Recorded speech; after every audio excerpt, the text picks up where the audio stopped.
Maigret and the Headless Corpse. Chapter 1. The No Brothers' Discovery. The sky was just starting to lighten when Jules, the elder of the two No Brothers, appeared on the deck of the barge, first his head, then his shoulders, then his big lanky body. Rubbing his as yet uncombed flax-coloured hair, he looked at the lock, Quai de Gemap on the left, Quai de Valmy on the right. A few minutes went by, time enough to roll a cigarette and smoke it in the coolness of the early morning, before a light came on in the little bar on the corner of Rue des Récollets. Because of the dim light, the front of the bar was a harsher yellow than usual. Popol, the owner, collarless and also uncombed, came out onto the pavement to remove the shutters. No walked across the gangway and the quayside, rolling his second cigarette. When his brother Robert, almost as tall and raw-boned as he was, emerged in his turn from a hatch, he was able to see Jules leaning on the counter in the lighted bar, and the owner pouring a shot of brandy into his coffee.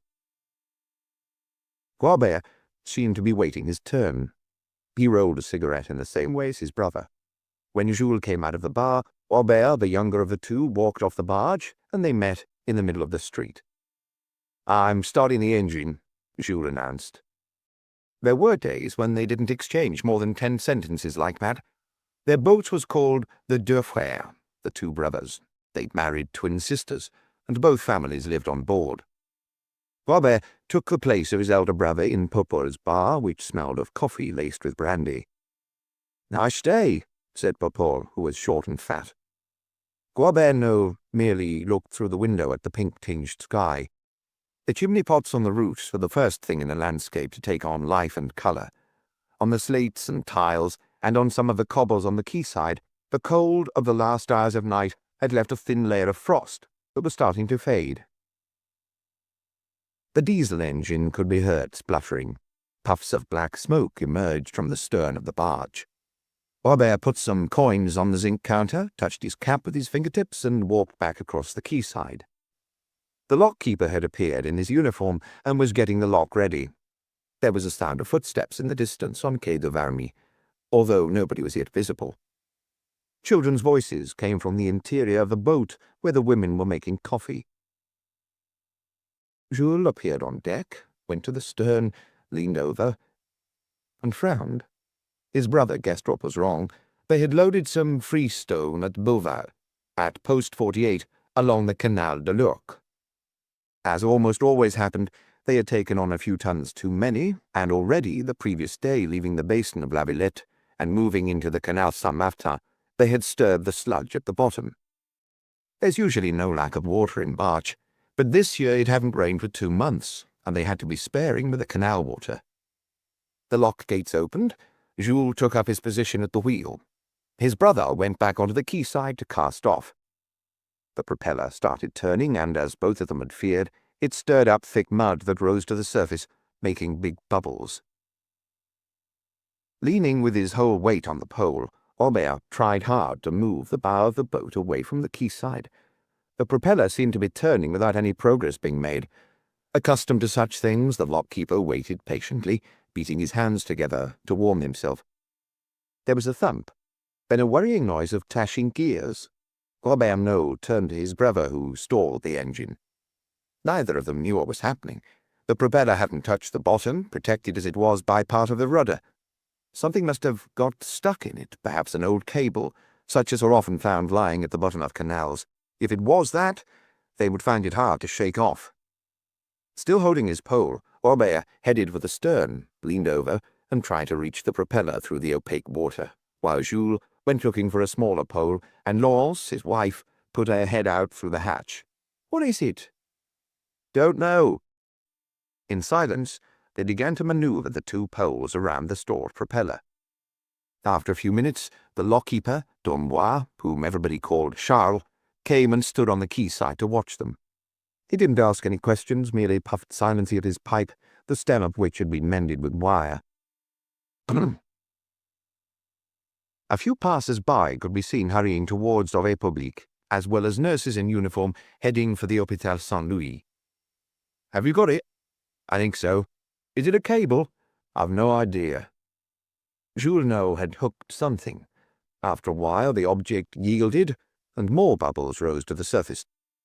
Slowly he pulled out the pole, and as the hook broke the surface, a strange package appeared, wrapped in newspaper that had burst open. It was a human arm, intact from the shoulder to the hand. In the water it had taken on a pallid colour and the texture of a dead fish. Dupois, the sergeant from the 3rd District Police Station at the end of Quai de Gemap, was just finishing his night shift when the tall figure of the elder Noble brother appeared in the doorway. "I'm just above the Récollet lock with our boat, the Deux Frères. The propeller stalled when we cast off and we dredged up a man's arm." Dupois, who had worked in the 10th arrondissement for 15 years, had the reaction that all the police officers informed of the case would have. "A man's?" he echoed incredulously. "A man's, yes. The hand is covered in brown hair and—" Periodically a corpse was fished out of the Canal Saint-Martin, almost always because of the movement of the boat's propeller. Most often the corpse was intact, and it would usually turn out to be a man, an old tramp, for example, who had drunk too much and slipped into the canal, or a criminal stabbed to death by a rival gang.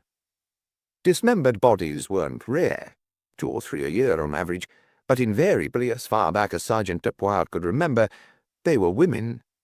You immediately knew where to look.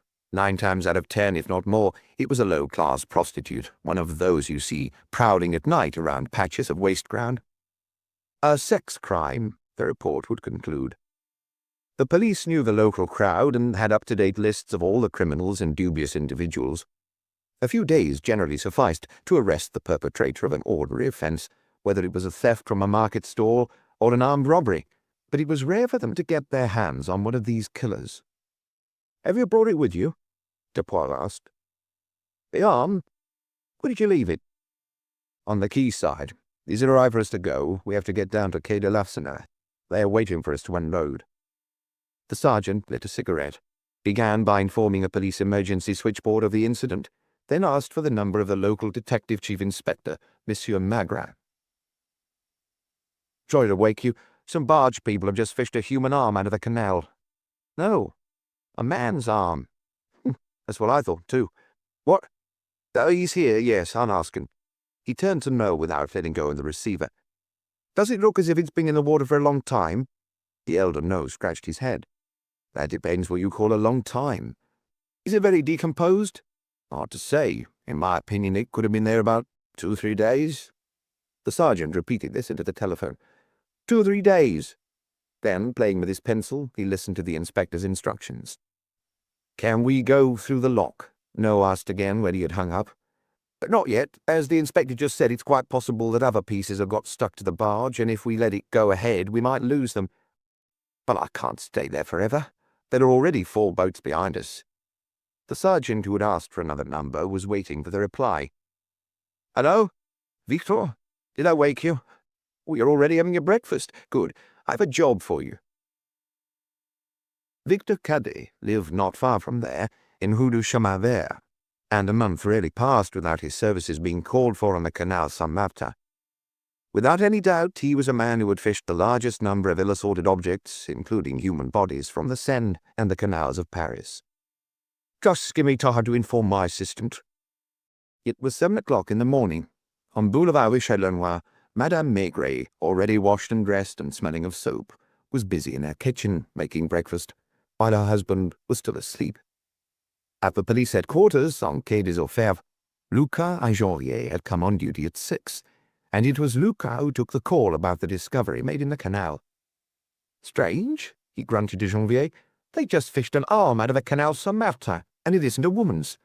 Is it a man's? What else could it be? Could be a child's." That had happened too, just once, 3 years earlier. "Are you going to let the chief know?" Lucas looked at the time, hesitated, and shook his head. "There's no rush. Let him at least have his coffee." By 7:50, a fairly large crowd had formed near the Deux Frères, and a policeman was keeping the onlookers at a distance from an object that lay on the flagstones covered with a piece of tarpaulin. Victor Cadet's boat, which had been moored upstream, had been let through the lock, and now came alongside the quay. Cadet was a giant of a man. He looked as if he'd had his diving suit made to measure. His assistant, on the other hand, was a little old man who chewed tobacco as he worked and sent long jets of brown saliva into the water.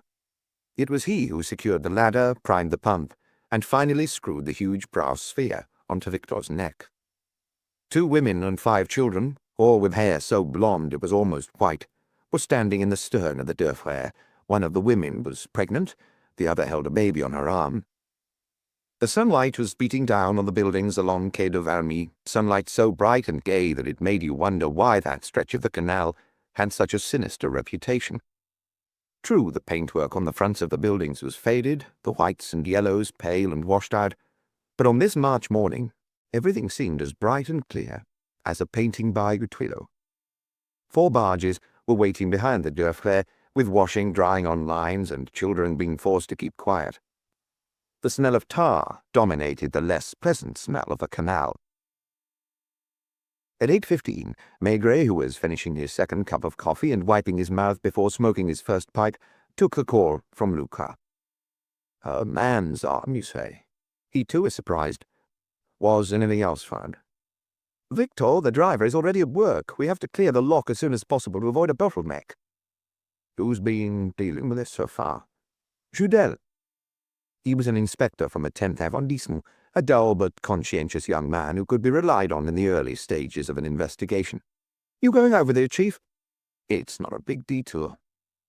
"Do you want one of us to join you there?" "Who's in the office?"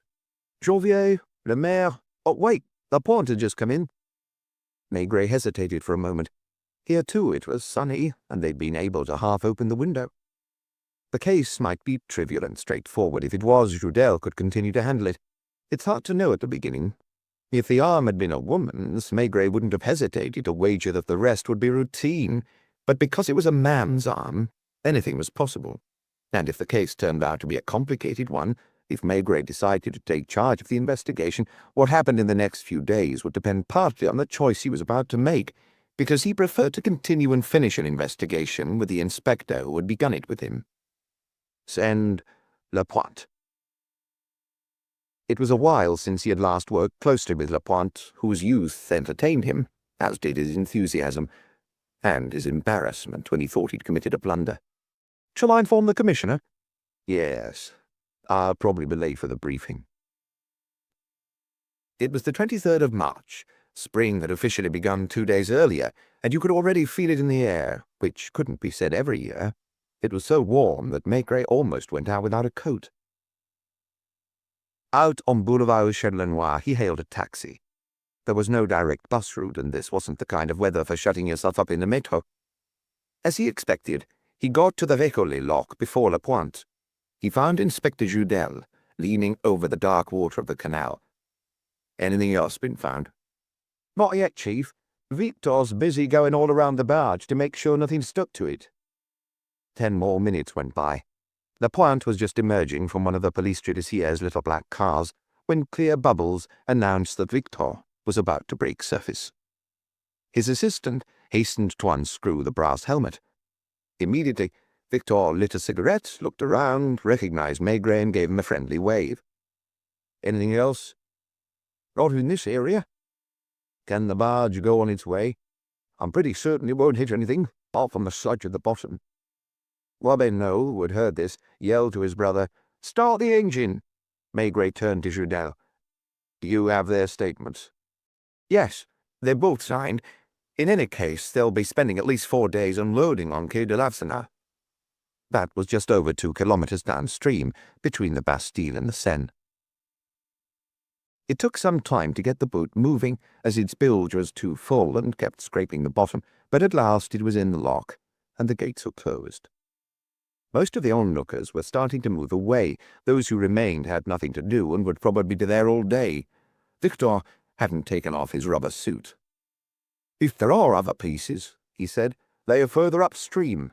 The thighs, the trunk, the head, they're all heavier than an arm and are less likely to be dragged along." No current was visible on the surface of the canal, and the rubbish floating on it seemed motionless. There isn't a current like in a river, of course, but with every sluice the water moves almost invisibly all along the reach. "So we'd have to search all the way to the next lock." "The authorities pay, and you give the orders," Victor said, puffing at his cigarette. "Will it take long?" Take your pains where I find the rest of him. That's if the rest of him is in the canal, obviously. Why would part of the body have been thrown in the canal and the rest on a patch of waste ground, for example? Carry on. Cadet signalled to his assistant to moor the boat a little further upstream and got ready to put the brass helmet on again. Maigret took Simenon and Lapointe aside. They formed a little group on the quayside, and the onlookers watched them with the respect people unconsciously show to those in official positions. Just in case, you should have the waste grounds and building sites in the area searched thoroughly. I already thought of that, Judel said. I was just waiting for your instructions to start. How many men do you have? This morning 2, by this afternoon I can have 3. Try to find out if there have been any fights locally in the last few days, if anyone heard any screams, calls for help. Yes, Chief. Maigret left the uniformed officer to keep watch on the human arm that still lay on the quayside under a tarpaulin. Coming, Lapointe. He walked to Popos, the bar on the corner, which was painted a bright red, and opened a glass door. A number of factory workers from the area already in their work clothes were having a bite to eat at the counter. What can I get you? The owner hastened to ask. You have a telephone? As he spoke, he saw it. It was attached to the wall, not in a booth, but right next to the counter.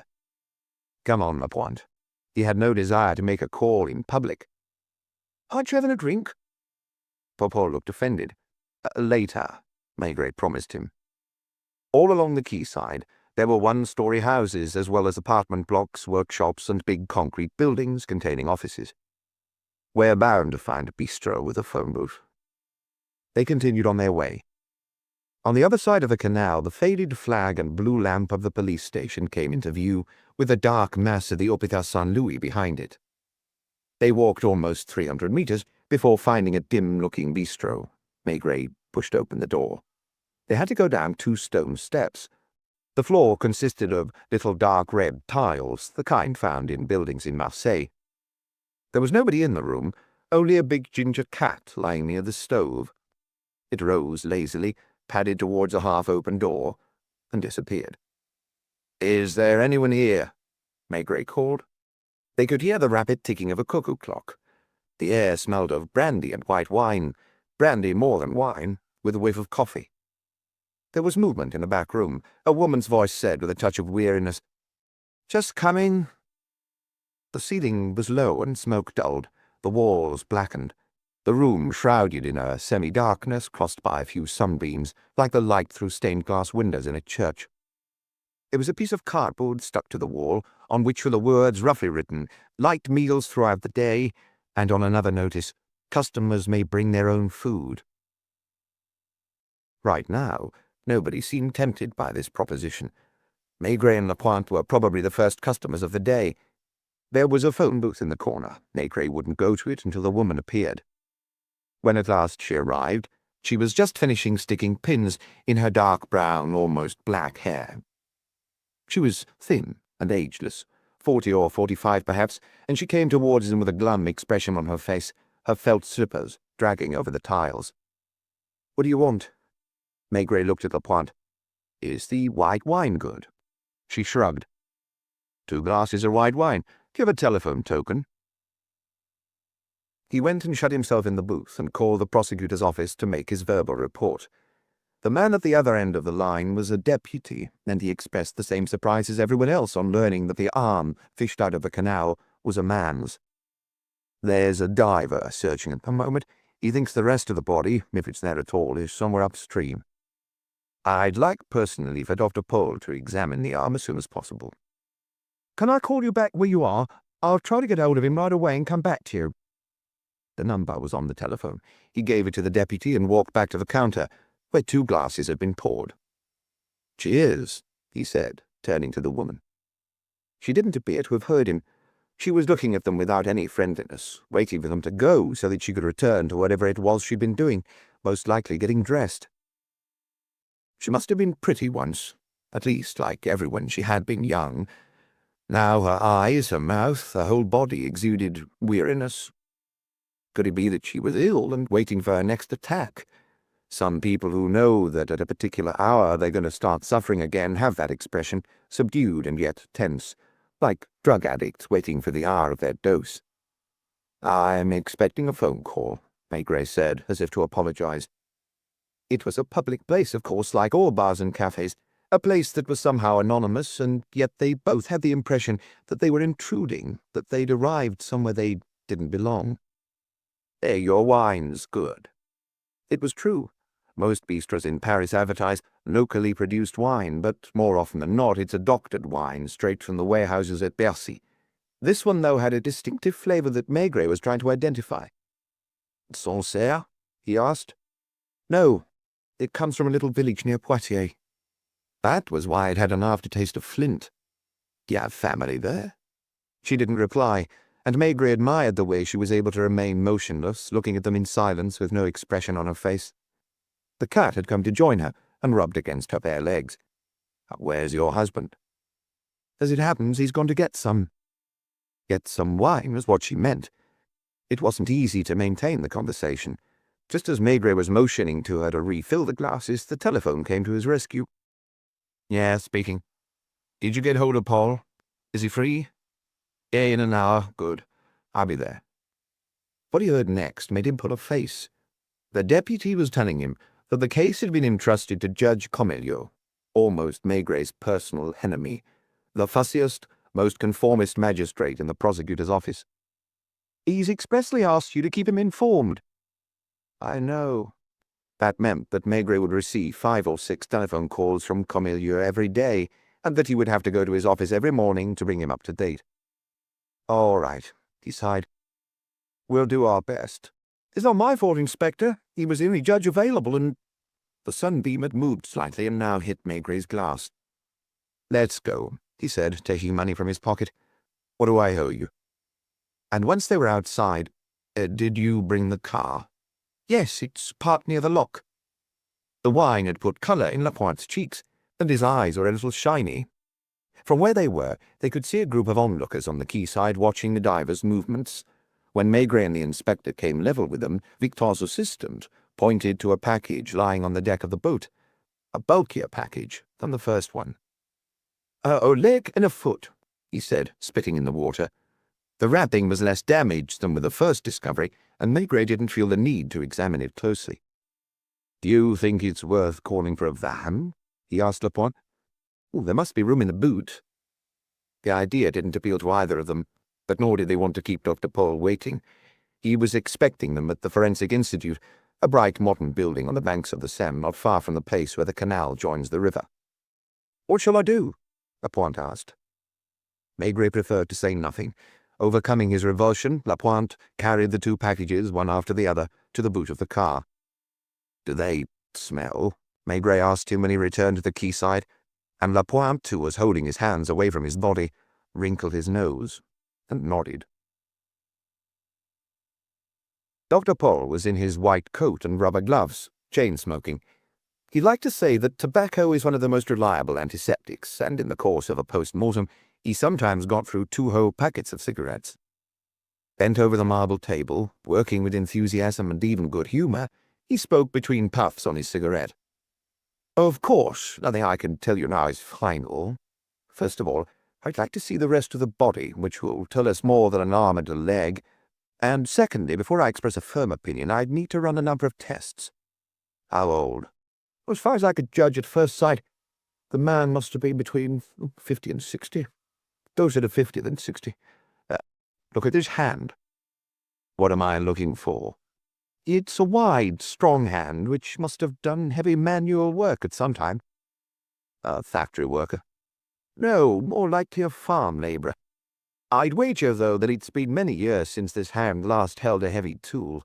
The man didn't exactly look after himself, as you can see from the nails, especially the toenails." "A tramp?" "I don't think so. I repeat, I'd need to see the rest, if it's found, before I could state a firm opinion." "How long ago did he die?" "Again, this is just a hypothesis. Don't get carried away. I might tell you the opposite tonight or tomorrow. For the moment, I'd say 3 days, no more than that, and I'd be tempted to say less." "Not last night?" "No, but the night before last, maybe." Maigret and Lapointe were also smoking, avoiding looking down at the marble slab as far as possible. Dr. Paul, though, seemed to enjoy his work, handling his tools with the skill of a conjurer. He was about to get back into his everyday clothes when Maigret was called to the telephone. It was Judel from Quai de Valmy. "They found the torso," he announced, sounding quite excited. "Not the head." "Not yet. Victor says that may be more difficult. The weight will have sunk it deeper in the sludge. He also found an empty wallet and a woman's handbag." "Near the trunk?" "No, quite far. There doesn't seem to be any connection. Like he says, every time he dives in the canal, he could bring enough things up to the surface to start a stall at the flea market. Just before finding the trunk, he brought up a metal bedstead and 2 wash basins." Paul was waiting before taking his gloves off, holding his hands apart. "Something new?" he asked. Maigret nodded. Then to Judel, "Can you get it to me at the Forensic Institute?" "Possibly." "I'll wait here. Make it quick, because Dr. Paul—" They waited in the main doorway, where the air was cooler and more pleasant, and from where they could watch the constant bustle on Pont d'Austerlitz. On the other side of the Seine, some barges and a little sea-going boat were unloading goods outside the bonded warehouses. There was something young, something lively in the rhythm of Paris this morning. A season was starting, a brand-new spring, and people were optimistic. No tattoos or scars, I assume?" "Not on the parts I've examined, no. From his skin, I'd say he was a man who lived indoors." "He seems quite hairy." "Yes. I can almost describe to you the kind of person he was. Dark-skinned, not very tall, short but stocky, with bulging muscles, thick dark hair on the arms, hands, legs, and chest. The French countryside produces lots of people like that, sturdy, willful, stubborn. I'm curious to see his head." "When we find it." A quarter of an hour later, 2 uniformed officers brought them the trunk. Dr. Paul was almost rubbing his hands as he walked to the marble slab like a cabinet maker to his workbench. "This confirms we aren't dealing with a professional job," he muttered. "I mean, the man wasn't cut up by a butcher or by a specialist from La Villette, let alone a surgeon. For the bones, an ordinary metal saw was used. For the rest, they seem to have used a big carving knife, the kind that's found in restaurants and in most kitchens. It must have taken a while. They had to start again several times." He paused. "Look at this hairy chest." Maigret and Lapointe merely glanced at it. "No obvious wounds?" "I can't see any. What's certain, of course, is that the man didn't die from drowning." It was almost funny, the idea that a man whose body parts had been found in the canal might have actually drowned. "I look at the internal organs later, in particular, as far as I can, the stomach contents. Are you staying?" Maigret shook his head. It wasn't a spectacle he particularly enjoyed, and he was in urgent need of a drink. Not wine this time, but something a lot stronger, to get rid of the bad taste he had in his mouth, a taste he thought of as a corpse taste. "Hold on a bit, Maigret. What was I saying? You see this lighter line and these small, pale spots on the stomach?" Maigret said yes without looking. "The line is the scar left by an operation performed several years ago, an operation for appendicitis." "And the spots?" "That's the oddest thing. I can't swear I'm right, but I'm almost sure they're marks left by shotgun pellets. That would confirm that the man lived in the countryside at some time in his life. A farm labourer or a gamekeeper, something like that. A long time ago, 20 years, maybe more. He must have been fired at with a shotgun. I count 8 scars of the same kind in a rainbow arc. I've only seen that once before, and it wasn't as regular. I'll have to take a photograph of it for my records. Will you phone me?" "Where will you be? At headquarters?" "Yes, in my office. And I'll probably have lunch on Place Dauphine. I'll call you and let you know what I've discovered." Once they were outside in the sun, Maigret was the first to wipe his forehead. Lapointe was unable to stop himself from spitting several times, as if he, too, had an acrid taste in his mouth. "I'll have the boot of the car disinfected as soon as we get to headquarters," he said. Before getting in the car, they went into a bistro and had a glass of Mac. It was so strong that Lapointe retched and held his hand in front of his mouth for a moment, his eyes filled with anxiety, wondering if he wasn't going to vomit. At last he regained his composure. I beg your pardon," he stammered. As they were going out, The owner of the bar said to one of his customers, "More people who came to identify a body. They all react like that." Located as he was just opposite the Forensic Institute, he was used to it. Chapter 2. The Bottle Wax. For a brief moment, as Maigret entered the main corridor at Quai des Orfèvres, a gleam of gaiety played on his eyes, because today even this corridor, the greyest and grimmest on earth, was touched by the sun, at least in the form of a kind of luminous dust. Between the doors of the offices, people were waiting on backless benches, some with their wrists handcuffed. He was about to head for the commissioner's office to bring him up to date with the discoveries at Quai de Valmy, when a man stood up and touched the brim of his hat by way of greeting. With the familiarity of people who've been seeing each other every day for years, Maigret said, "Well, Viscount, what do you think of this? You're always complaining that it's only prostitutes who are cut up into pieces." The man everybody called the Viscount did not blush, even though he had probably understood the allusion. He was a homosexual, a discreet one, admittedly. He had been doing Quai des Orfèvres for more than 15 years for a Paris newspaper, a press agency, and some 20 provincial dailies.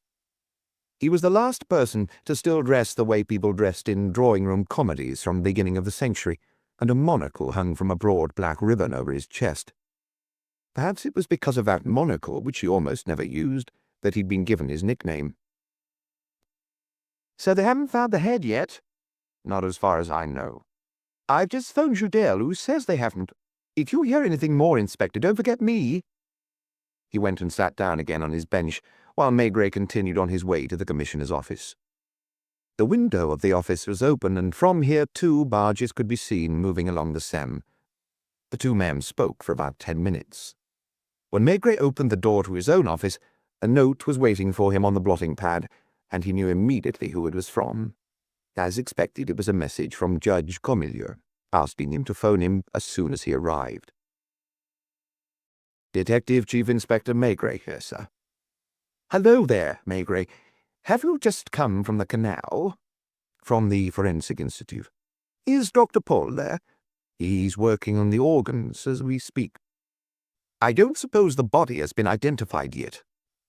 "We can hardly count on it in the absence of the head, unless we have a stroke of luck." "Actually, that's what I wanted to talk to you about. In an ordinary case, where the victim's identity is known, we more or less know where we're doing. Are you following me? In this case, on the contrary, we have no idea who we may be dealing with tomorrow, the day after tomorrow, or in an hour. Anything is possible, even the most unpleasant of surprises, and we have to be extremely cautious." Comilieu enunciated his words carefully, as if listening to the sound of his own voice. Everything he did, everything he said, was extremely important. Most examining magistrates practically never take over a case until the police have sorted it out. Comilieu, on the other hand, insisted on being in charge of operations as soon as the investigation started, which may have been due above all to his fear of complications. His brother-in-law was a prominent politician, one of those rare parliamentarians who'd been involved in almost all the ministries. "As I'm sure you'll understand," Comilieu liked to say, "because of him, my situation is more delicate than that of any other magistrate." Eventually, Maigret got away with a promise to call him every time there was the slightest new development, even at home in the evening. He went through his mail, looked in on the inspector's office, and sent some of them off in connection with a number of current cases. "Today is Tuesday, isn't it?" "Yes, Chief."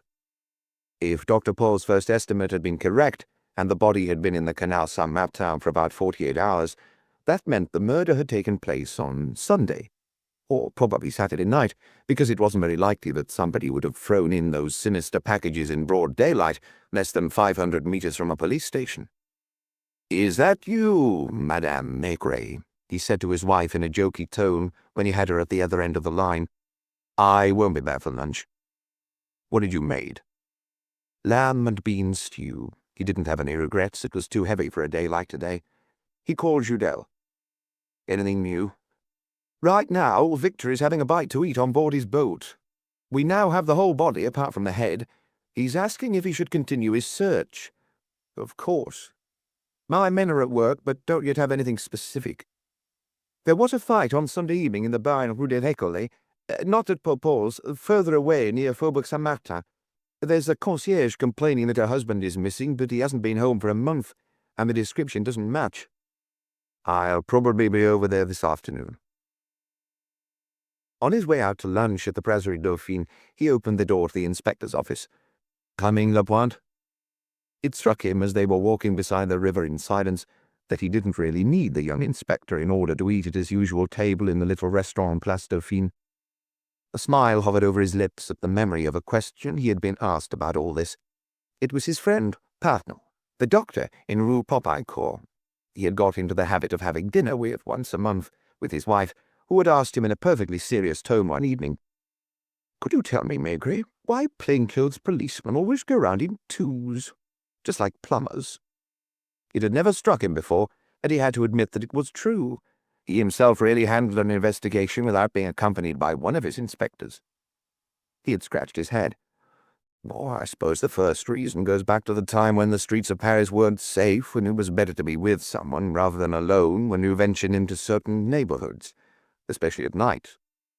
That remained valid in some cases, in that of an arrest, for example, or a raid on some seedy premises or other.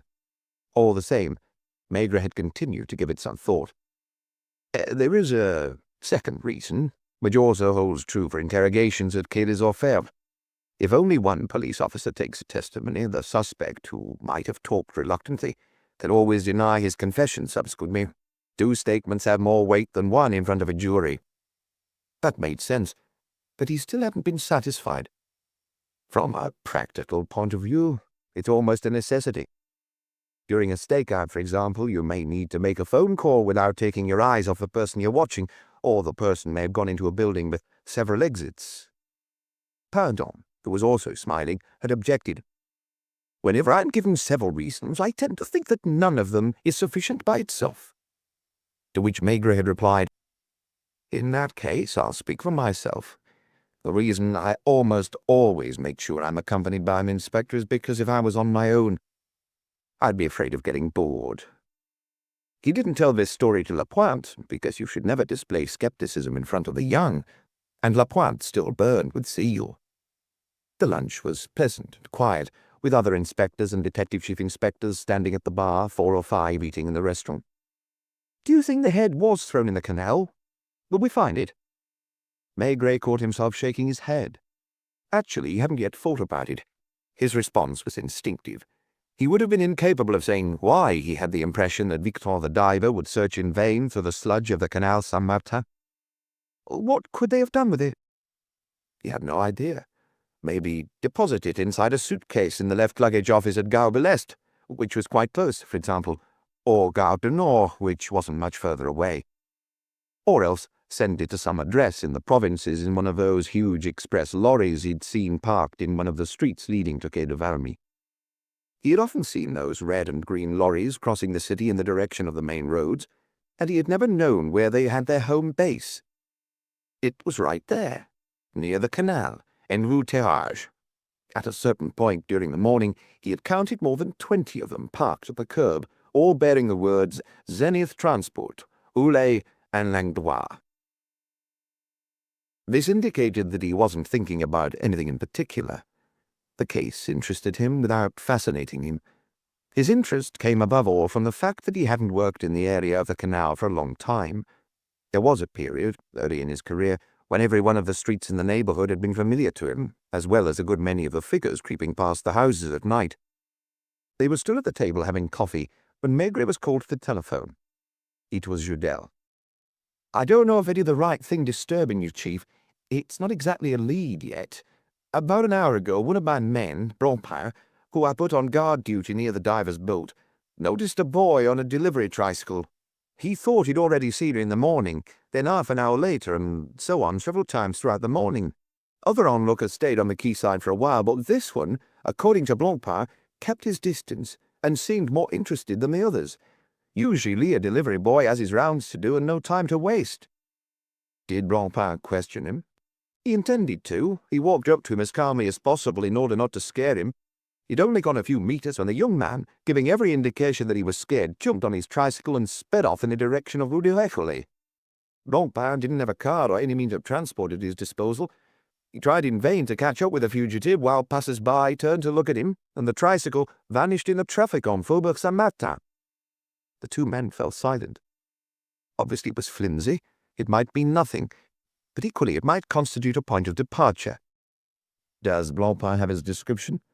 Yes, the young man was between 18 and 20, and looked like he's from the country, to judge by his ruddy face.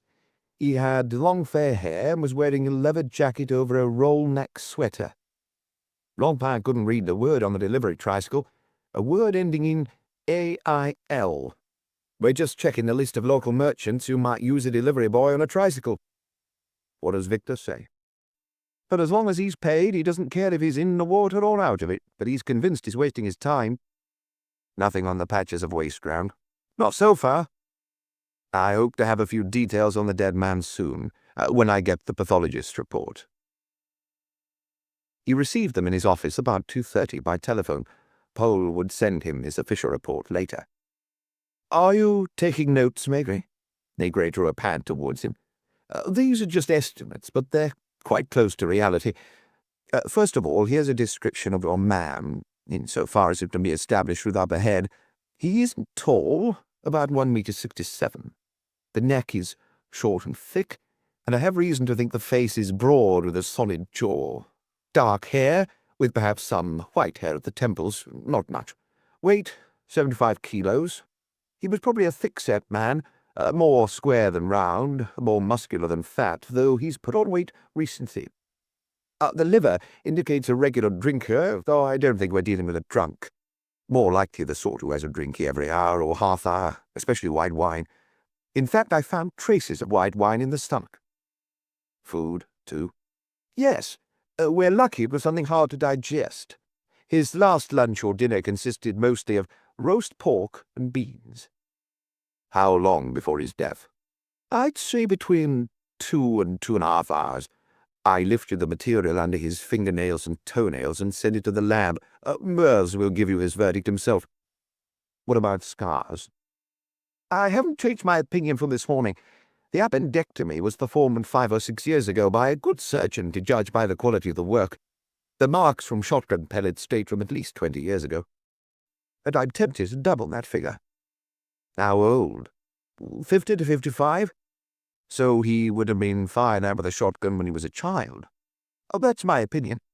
General health satisfactory, apart from the clogging of the liver that I mentioned. Heart and lungs in good condition. The left lung bears the scar of a very old and mild bout of tuberculosis.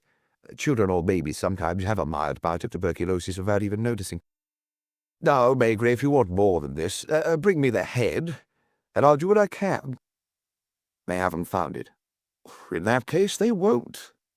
He confirmed Maigret in his opinion. At Quai des Orfèvres, there are a certain number of beliefs that have ended up being considered axiomatic. One is that it's almost invariably low-class prostitutes who are cut into pieces. Another is that a certain number of pieces might be found, but more rarely the head. No one can back it up, but everyone believes it. He went into the inspector's office. If anyone calls me, he said, I'm upstairs in the lab.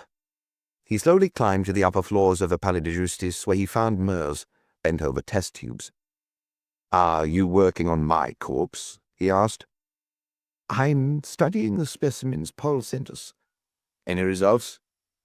Other specialists were working in the huge room, where in a corner stood the tailor's dummy that was used for reconstructions, for example, to check that a blow with a knife could only have been delivered from such and such an angle. I have the impression, murmured Mers, who always spoke in a low voice as if in a church, that your man didn't get out much. Why? I've examined the material extracted from the toenails, which means I can tell you that the last socks he wore were navy blue wool. I've also found traces of the kind of felt they make carpet slippers from which I conclude that the man must have spent a lot of his time in his slippers. If that's correct, Paul should be able to confirm it, because living in slippers for years ends up deforming the foot, at least if I'm to believe my wife, who's always telling me. He didn't finish his sentence. He tried the Forensic Institute, was told that Dr. Poor had left, and managed to get hold of him at home. This is Maigret. One question, Doctor, based on something Mers just told me. Do you have the impression that our man spent more time in slippers than in shoes? Congratulate Mers for me. I almost mentioned it earlier, but I thought he was a bit flimsy and might have ended up as a false lead. It occurred to me when I examined the feet that we might be dealing with a waiter. In waiters, especially head waiters, and well, in policemen, traffic cops in particular, the soles of the feet tend to collapse. Not because of walking a lot, but because of standing a lot. You told me the fingernails weren't well looked after. That's right. Most likely a head waiter wouldn't leave his nails in such a bad state. Or a waiter in a respectable cafe or restaurant. Has Mers discovered anything else? Not so far. Thank you, Doctor. Maigret spent almost another half an hour prowling the lab, peering over everyone's shoulders. It may interest you to know that he also had a mixture of earth and saltpeter under his nails. Mers knew as well as Maigret where such a mixture was most often found. In cellars, especially damp cellars. Is there a little? A lot? That's what strikes me. The man doesn't seem to have dirtied himself like that on only one occasion. In other words, he was in the habit of going down into a cellar. It's only a hypothesis. And the hands. I found a similar material under the fingernails, but mixed with something else. Small fragments of red wax. Like the kind used to seal bottles of wine. Yes. Maigret was almost disappointed. This was becoming too easy. In other words, a bistro, he muttered. At that moment, he wondered if the case might not be wrapped up by this evening. The image of the thin, brown-haired woman who had served them their drinks this morning came back into his mind. He had been very struck by her, and had thought 2 or 3 times about her during the day, not necessarily in connection with the dismembered man, but because she was no ordinary character. There was no lack of colourful individuals in a neighbourhood like Quai de Valmy, but he had seldom encountered the kind of inertia he had seen in that woman. It was hard to explain. When most people look at you, there is some sort of exchange, however small.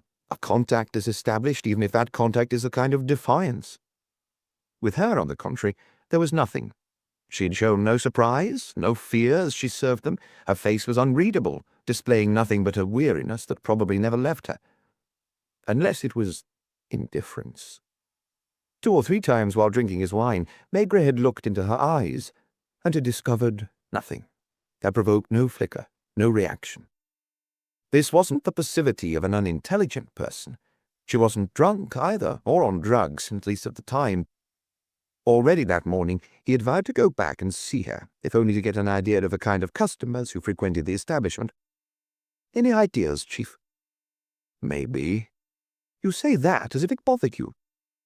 Maigret preferred not to insist. At 4 o'clock he summoned Lapointe, who was busy with paperwork. Do you mind driving me? To the canal? Yes. I hope they've had time to disinfect the car. The women were already wearing light-coloured hats, and this season it was red that dominated, a bright poppy red. The striped or orange awnings had been lowered on the cafe terraces, where almost all the tables were occupied, and people had more of a spring in their step than a week earlier. When they reached Quai de Valmy, they got out of the car close to where the crowd stood, indicating the place where Victor was still searching the bottom of the canal. Judel was there. Anything? No. No clothes, either. We looked at the string. If you think it's useful, I'll send some to the lab. At first sight, it's ordinary thick string, the kind used by most shopkeepers. It took quite a bit of it to make the different packages.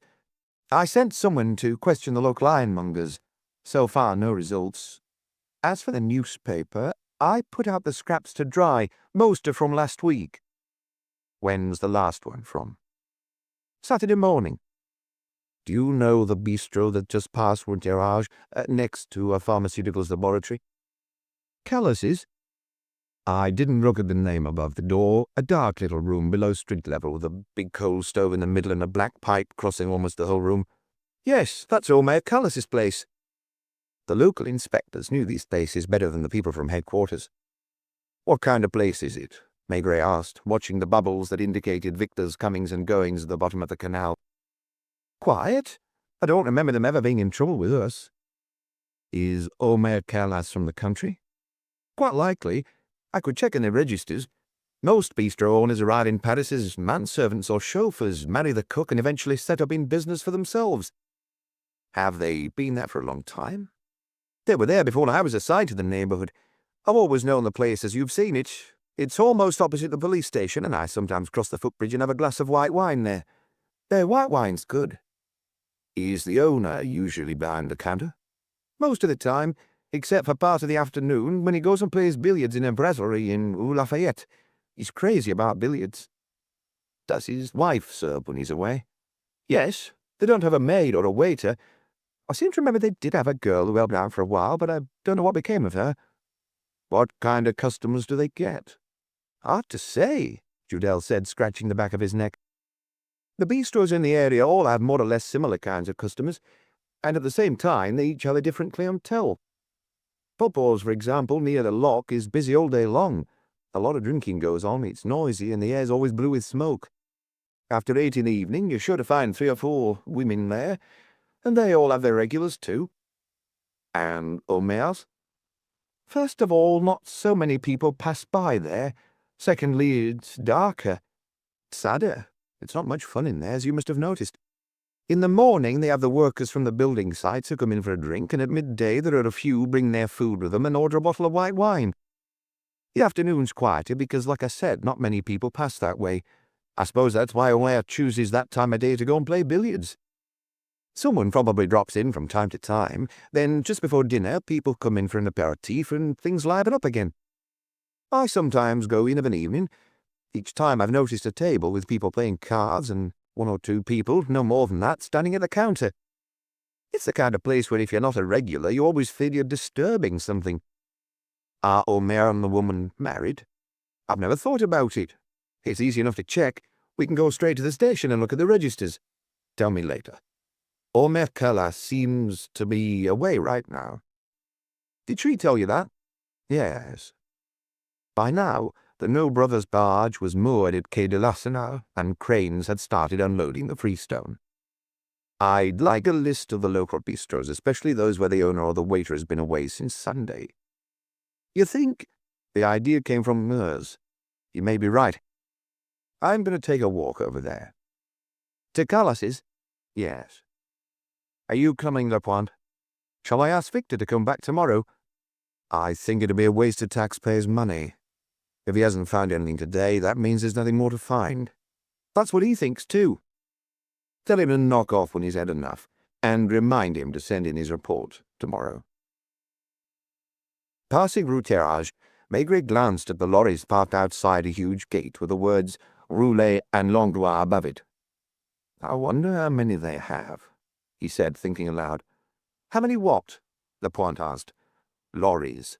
Whenever I go for a drive in the country, I see some on the road. They're a nightmare to overtake.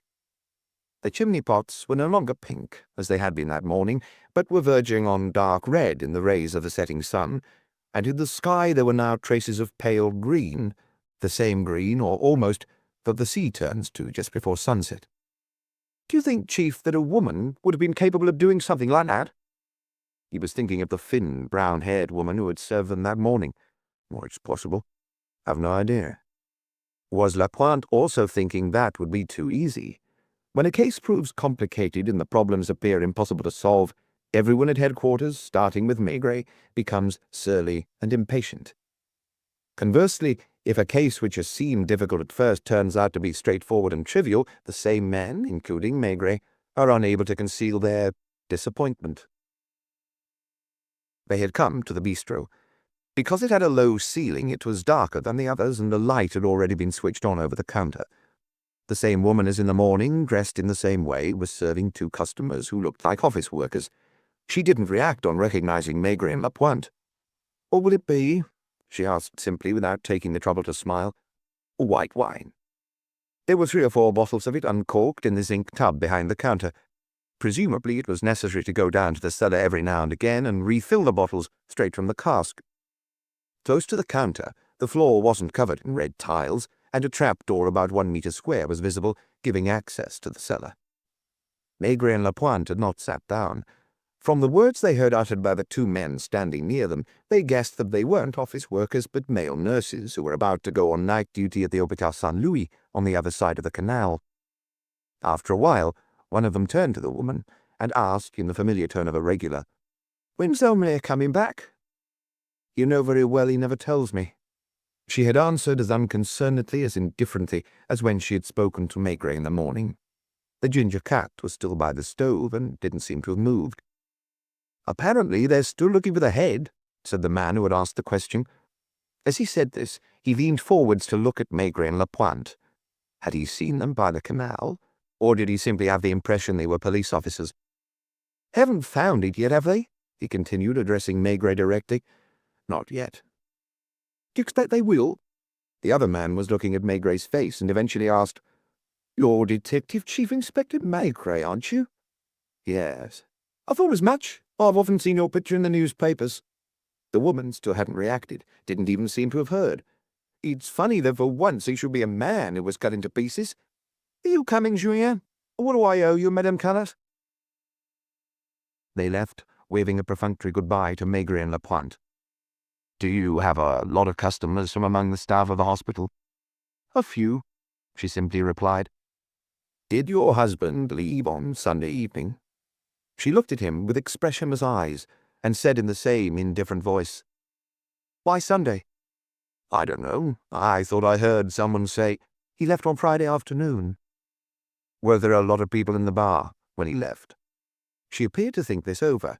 She sometimes seemed so absent or so indifferent to what was being said that she came across like a sleepwalker. "There are never many people in the afternoon." "Can you recall anybody?" "There may have been someone. I don't remember. I didn't pay any attention." "Did he take any luggage with him?" "Of course." "A lot?" "His suitcase." "How was he dressed?" "He was wearing a grey suit, I think. Yes." "Do you know where he is right now?" "No." "Do you have any idea where he went?" "I know he must have taken the train to Poitiers, and from there the bus for Saint-Aubin or another village roundabout." "Does he stay at the village inn?" "Usually, yes." "Does he ever stay with friends or relatives, or with the vineyard owners who supply him with wine?" "I've never asked him." "So, if something happened, if you fell ill, for example, and needed to get over emergently, you wouldn't be able to?" The thought neither surprised nor frightened her. "He always comes back in the end," she replied in a flat, monotonous voice. "Same again." The two glasses were empty, and she filled them. Chapter 3. The Young Man on the Delivery Tricycle. When all was said and done, it was one of Maigret's most disappointing interrogations. In fact, it wasn't an interrogation, strictly speaking, since the life of the little bistro went on as usual. For a long time, Maigret and Lapointe stood at the counter drinking their wine like customers. And in reality, that was what they were, customers. Even though one of the male nurses had recognized Maigret and said his name out loud, Maigret himself, in addressing Madame Callas, made no mention of his official function. He spoke to her from time to time, with long silences between his questions. She, for her part, when he didn't ask her anything, simply ignored him. She left them alone in the room for a time, while she disappeared through a back door she left half open. It must have been the kitchen. She was putting something on the stove. While she was gone, a little old man entered and, clearly irregular, walked straight to a table in the corner and took a box of dominoes from a pigeonhole. From the back, she could hear the dominoes he was putting on the table, as if he was preparing to play by himself. When she came back in, she didn't say hello to him, simply poured a pink-colored aperitif into a glass and went and put it down in front of him. He was waiting. Only a few minutes went by before another little old man, so similar to him in type that they might have been brothers, came in and sat down opposite him. "Am I late?" "No, I was early." Madame Callas filled a glass with another kind of aperitif. All this happened in silence, like a mime. In passing, she flicked a switch which turned on a second light at the far end of the room. "Doesn't she make you nervous?" Lapointe whispered in Maigret's ear. It wasn't nervousness that Maigret felt, but interest. It had been a long time since he had last had the opportunity to show such interest in a human being. When he was young and dreaming of the future, Hadn't he imagined an ideal profession which unfortunately doesn't exist in real life? He hadn't told anyone and never uttered these words aloud, even to himself, but he would have liked to be a mender of destinies.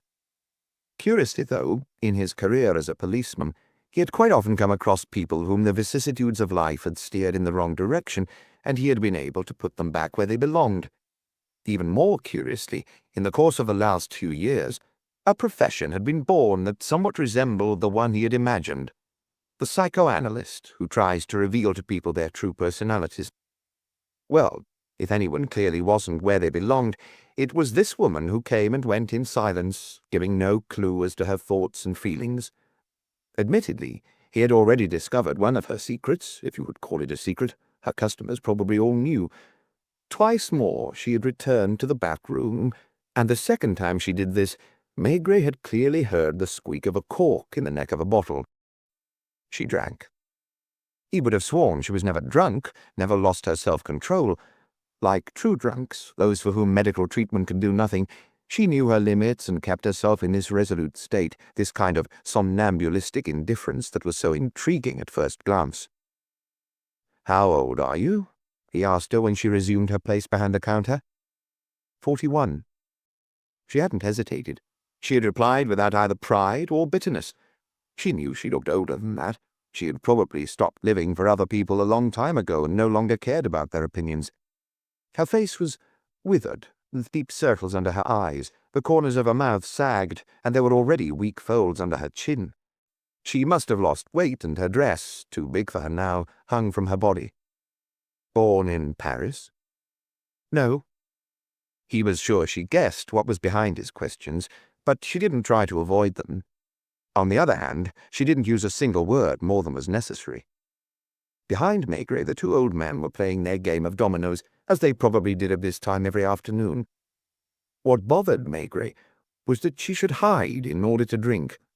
If she didn't care what people thought, what was the point of going into the back room to get a swig of brandy or wine straight from the bottle? Was it because she still retained a degree of self-respect? It seemed unlikely. When drunks get to that point, they rarely bother to hide, unless those around them are constantly keeping an eye on them. What was the answer to the question? There was a husband, Omer Callas. Could it be assumed that he prevented his wife from drinking, at any rate in front of the customers? Does your husband often go to the Poitiers area to buy wine? Every year. Once. Sometimes twice, it depends. On what? On the wine they're selling. Does he always leave on a Friday? I've never paid attention. Did he mention in advance that he planned to make this trip? Mention it to whom? To you. He never tells me what he plans to do. To the customers, then, or to friends? I've no idea. Were those two here last Friday? Not when Omer left.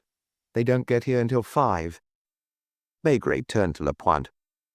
Can you phone Gare Montparnasse and find out the times of the afternoon trains for Poitiers? Ask for the station chief. Maigret spoke in a low voice. If she had watched his lips, Madame Callas would have guessed the words he was saying, but she didn't bother. Ask him to check with the employees, especially at their ticket offices. Give a description of the husband. The phone booth wasn't at the back of the room, as is usually the case, but near the front window. Lapointe asked for a token and took a few steps towards the glass door. It was quite dark by now, and a bluish fog hovered on the other side of the windows. Maigret, who had his back to the street, turned abruptly when he heard Lapointe's hurried steps. He thought he saw a shadowy figure running away outside, a young face that seemed pale and shapeless in the semi-darkness. Lapointe had turned the door-handle and was running in his turn in the direction of La Villette. He hadn't had time to shut the door behind him, and Maigret now stepped forwards and went and stood outside in the middle of the pavement. He could just about make out 2 figures disappearing into the distance, one chasing the other, but for a time he still heard hurried footsteps on the cobbles. Lapointe must have thought he had recognized someone through the window. Although Maigret had seen almost nothing, he was sure he knew what had happened. The young man who had run away resembled the description of the young man with the delivery tricycle who, while Victor was working at the bottom of the canal, had already run away once before when a police officer approached him. Do you know him? he asked Madame Callas. Who? There was no point insisting. In any case, it was quite possible she hadn't looked towards the street at the right moment. Is it always so quiet here? It depends. On what? The day? The time? As if to prove her right, the siren sounded, indicating the end of a working day in a nearby workshop, and a few minutes later there was a sound like a procession along the street. The door opened and opened again a dozen times, and people sat down at the tables while others, like Maigret, stood at the counter. In many cases, Madame Callas didn't ask them what they were having and automatically served them their usual drinks. Isn't Omer here? No. She didn't add, he's gone on a trip, or else he left for Poitiers on Friday. She simply answered direct questions, but didn't go into unnecessary details. Where was she from? He didn't feel able to make even a hypothesis. The years had tarnished her, as if part of her had somehow drained away. Because of her drinking, she lived in a world apart and had only a superficial contact with reality. Have you been living here long? In Paris? No, this bistro. 24 years. Did your husband own it before he met you? No. He made a mental calculation. So, you were 17 when you met him. I knew him before. How old is he now? 47. That didn't quite match the age given by Dr. Pole, but the margin wasn't as great as all that.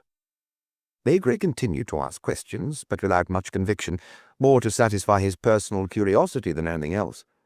Wouldn't it have been a miracle if, on the very first day, chance had led to his discovering the identity of the Headless Corpse without his having to make any effort? There was a murmur of conversation, and a thick layer of cigarette smoke began to drift over everyone's heads. People left. Others came in. The two domino players remained as imperturbable as if they were alone in the world. Do you have a photograph of your husband? No. You don't have a single picture of him? No. Or of yourself?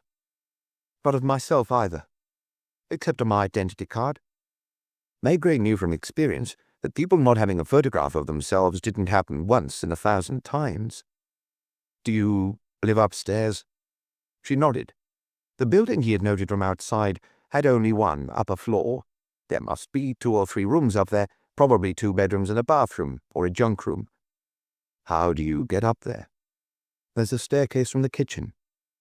She went to the kitchen a little while later, this time to stir something that was cooking. The main door burst open, and Lapointe came in, panting, his cheeks flushed, his eyes shining, pushing a young man in front of him.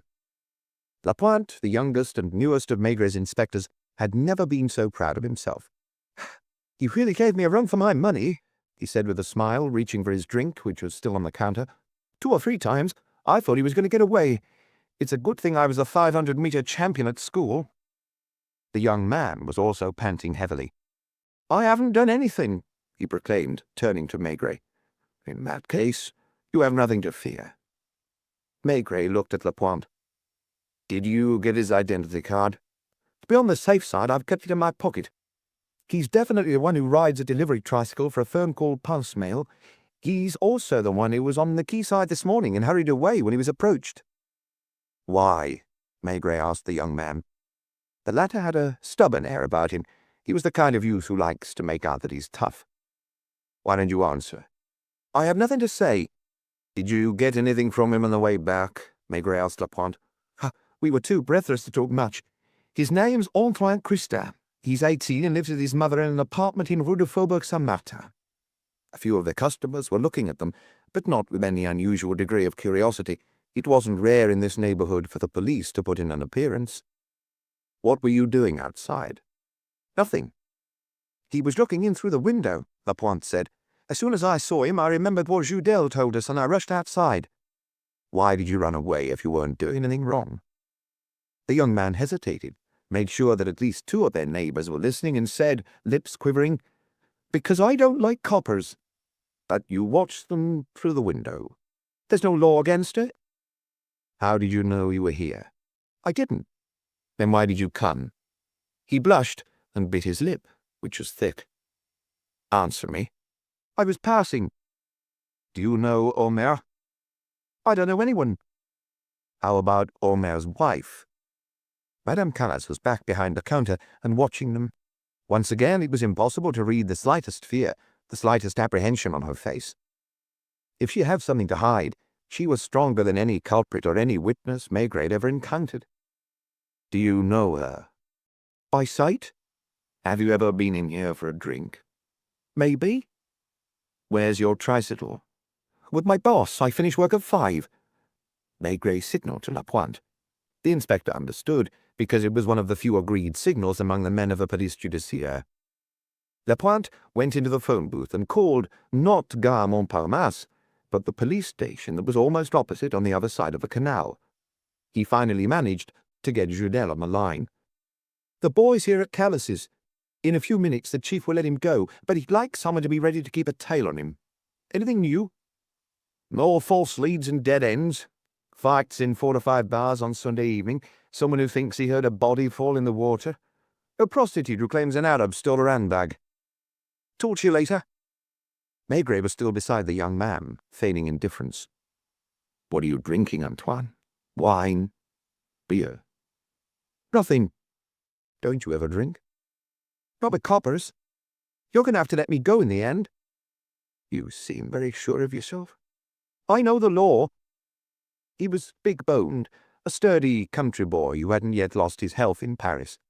How many times had Maigret seen kids of the same kind end up knocking an old tobacconist or haberdasher senseless for a few 100 francs one evening? Do you have brothers and sisters? I'm an only child. Does your father live with you? He's dead. Does your mother work? She's a cleaner. Give him back his identity card, Maigret said to Lapointe. Does it have the right address on it? Yes. The boy wasn't yet sure this wasn't a trap. Can I go? Whenever you want. He didn't say thank you or goodbye, but Maigret surprised a furtive wink he gave Madame Callas. Now phone the station. He ordered 2 more glasses of white wine. The bistro had partly emptied. Apart from him and Lapointe, there were only 5 customers left, including the domino players. I don't suppose you know him? Who? The young man who just left. Yes, she replied without hesitation. It was so simple that Maigret was thrown. Does he come here often? Quite often. For a drink? He doesn't drink much. Beer and wine sometimes. Is it after his work that you see him? No. During the day? She nodded. Her unchanging calm was finally starting to exasperate Maigret. When he passes? You mean when he rides by on his tricycle? In other words, when he has deliveries in the area? Yes. Usually around what time? 3:30, 4 o'clock? Does he have a regular round? I think so. Does he stand at the bar? Sometimes he sits down. Where? At that table there, near me. Are you good friends? Yes. Why didn't he say that? Probably to act tough. Does he usually act tough? He tries to. Do you know his mother? No. Are you from the same village? No. So he just came in one day and you became acquainted? Yes. Around 3:30. Isn't your husband usually in the Brasserie playing billiards? Most of the time, yes. Do you think it was by chance that Antoine chose that time to come and see you? It never occurred to me. Maigret realized the apparent enormity of the question he was about to ask, but he had a sense things were even more unreal around him. Does he flirt with you? It depends on what you mean by that. Is he in love with you? I suppose he likes me. Do you give him presents? I sometimes tip him a banknote from a till. Does your husband know? No. Hasn't he ever noticed? Now and then. Did he get angry? Yes. Did he suspect Antoine? I don't think so. When they had gone down the 2 steps from the entrance, they had entered a world in which all values were different, and where words themselves had another meaning. Lapointe was still in the booth, talking to Gare Montparnasse. Do you mind my asking you a more personal question, Madame Callas? You'll do what you want to do anyway. Is Antoine your lover? She didn't flinch. She didn't turn her eyes away from Maigret. Now and then, she admitted. You mean you had relations with him? You'd have found out in the end. I'm sure it won't take him long to talk. Has it happened often? Quite often. Where? The question was of some importance. When old Mayor Callas was absent, his wife had to be ready to serve those customers who came in. Maigret glanced up at the ceiling. From the bedroom on the first floor, would she hear the door open and close? With the same simplicity as ever, she looked towards the far end of the room, the door open on the kitchen. In there? Yes. Have you ever been caught? Not by a mayor. Who by? A customer once who was wearing shoes with rubber soles, and who on seeing nobody at the counter headed for the kitchen. Did he say anything? He laughed. Did he tell Omer? No. Did he come back? Maigret had an inkling. So far he hadn't been mistaken about Madame Callas's character, and even his boldest hypotheses had turned out to be correct. Did he come back often? He insisted. 2 or 3 times. When Antoine was here? No. It was easy to find out if the young man was in the bistro, because if he was, and it was before 5 o'clock, he would have left his tricycle outside the door. Were you alone? Yes. Did you have to go with him to the kitchen? He had the impression that there was a gleam in her eyes, a very perceptible irony. Was he mistaken? It seemed to him that in her silent language she was saying, "What's the point of asking me these questions? You already understood." She understood Maigret too. It was as if they were evenly matched, more precisely as if they both possessed the same experience of life. It was so quick that a second later Maigret would have sworn it had been a figment of his imagination. Are there many others? He asked in a quieter, almost conspiratorial voice. A few. Then, without moving, without leaning towards her, he asked a final question. Why? That was a question she was only able to answer with a vague gesture. She didn't strike a romantic pose, didn't construct a whole novel around herself. He had asked her why, and if he didn't understand it by himself, she couldn't explain it to him. But he did understand. It was only a confirmation he was looking for, and she didn't need to speak to give him that. He knew now how low she had descended. What he still didn't know was where she had started from to get there. Would she reply with the same honesty to questions about her past? He couldn't test that immediately, because Lapointe now rejoined him. There's a train for Poitiers at 4:48 on weekdays, Lapointe said, after a sip of wine. The station chief has already questioned 2 of the employees, but they didn't see anyone answering the description provided. He'll make some more inquiries and give you the result at headquarters. He did say, though, that it might be a better idea to phone Poitiers. As the train stops several times on the way and then continues southwards, fewer passengers get off there than get on at Montparnasse. Pass it on to Lucas. I'd also like him to phone Saint-Omer and the nearest villages. There must be a constabulary somewhere. Better also the inns. Lapointe asked for more tokens, and Madame Callas handed them to him with an indifferent gesture. She didn't ask any questions, seemed to find it natural to be questioned about her husband's travels, even though she knew all about the discovery made in the Canal Saint-Martin and the search that had been going on all day almost outside her windows. Did you see Antoine last Friday? He never comes on Friday. Why? Because he does a different round. But after 5 o'clock. My husband is almost always back by then. So he didn't come here in the afternoon or in the evening. That's right.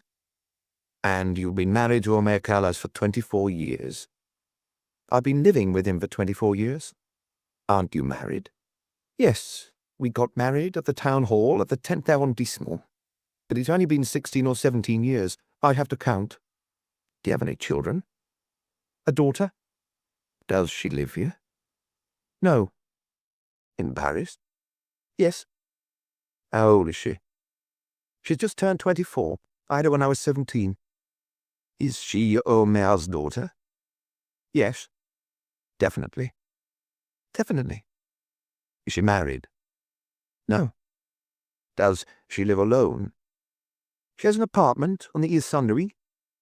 Does she work? She's an assistant to one of the surgeons at the Hôtel-Dieu, Professor Laveau. For the first time, she was saying more than was absolutely necessary.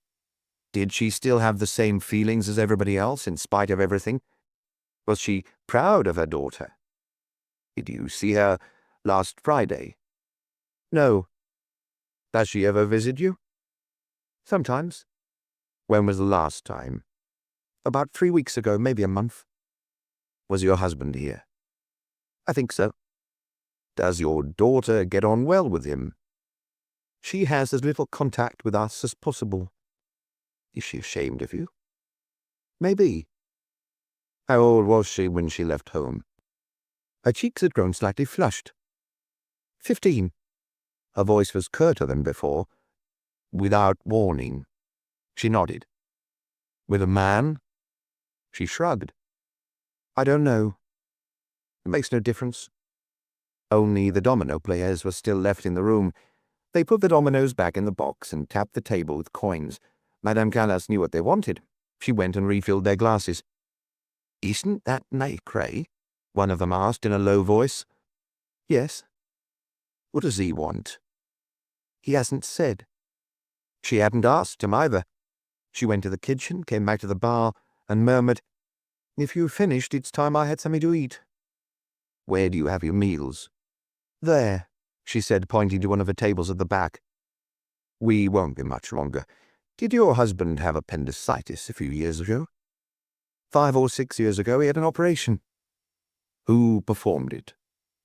The name will come back to me. Wait. Dr. Cronvalet. That's the one. He used to live on Boulevard Voltaire. Doesn't he live there any more? He's dead.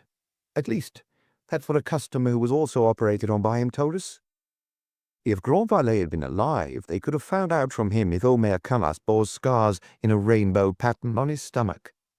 The next day, they would have to try his assistants and the nurses. Unless, of course, Omer had been found alive and well in a village near Poitiers. Was your husband fired at with a shotgun some time ago? Not since I've known him. Has he ever gone hunting? Maybe he used to hunt when he lived in the country.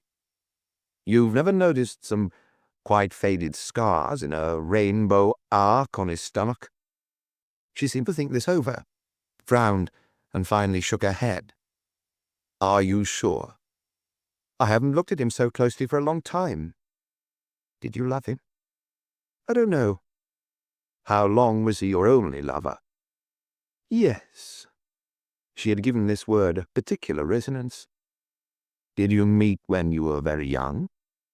We're from the same village. Where's that? A hamlet called Boissoncourt, about halfway between Montargis and Gien. Do you ever go back there? No, never. Have you ever been back? No. Is that since you've been with Omer?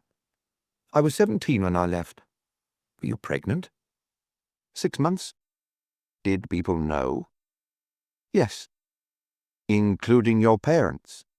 Still with the same simplicity which had something incredible about it, she replied curtly, Yes. Did you ever see them again? No. Lapointe, who had finished giving instructions to Lucas, came out of the booth, mopping his brow. What do I owe you? Maigret asked. She asked her first question. Are you going? It was his turn to answer with a monosyllable. Yes. Chapter 4. The Young Man on the Roof. Maigret had been hesitant to take his pipe from his pocket, something that happened in very few places, and when he had done so he had assumed the innocent air of someone who automatically keeps his hands busy as he speaks. Immediately after the briefing in the Commissioner's office, which hadn't taken long, and after a conversation with the Commissioner by the open window, he had passed through the little door that led from the police judiciaire to the prosecutor's office.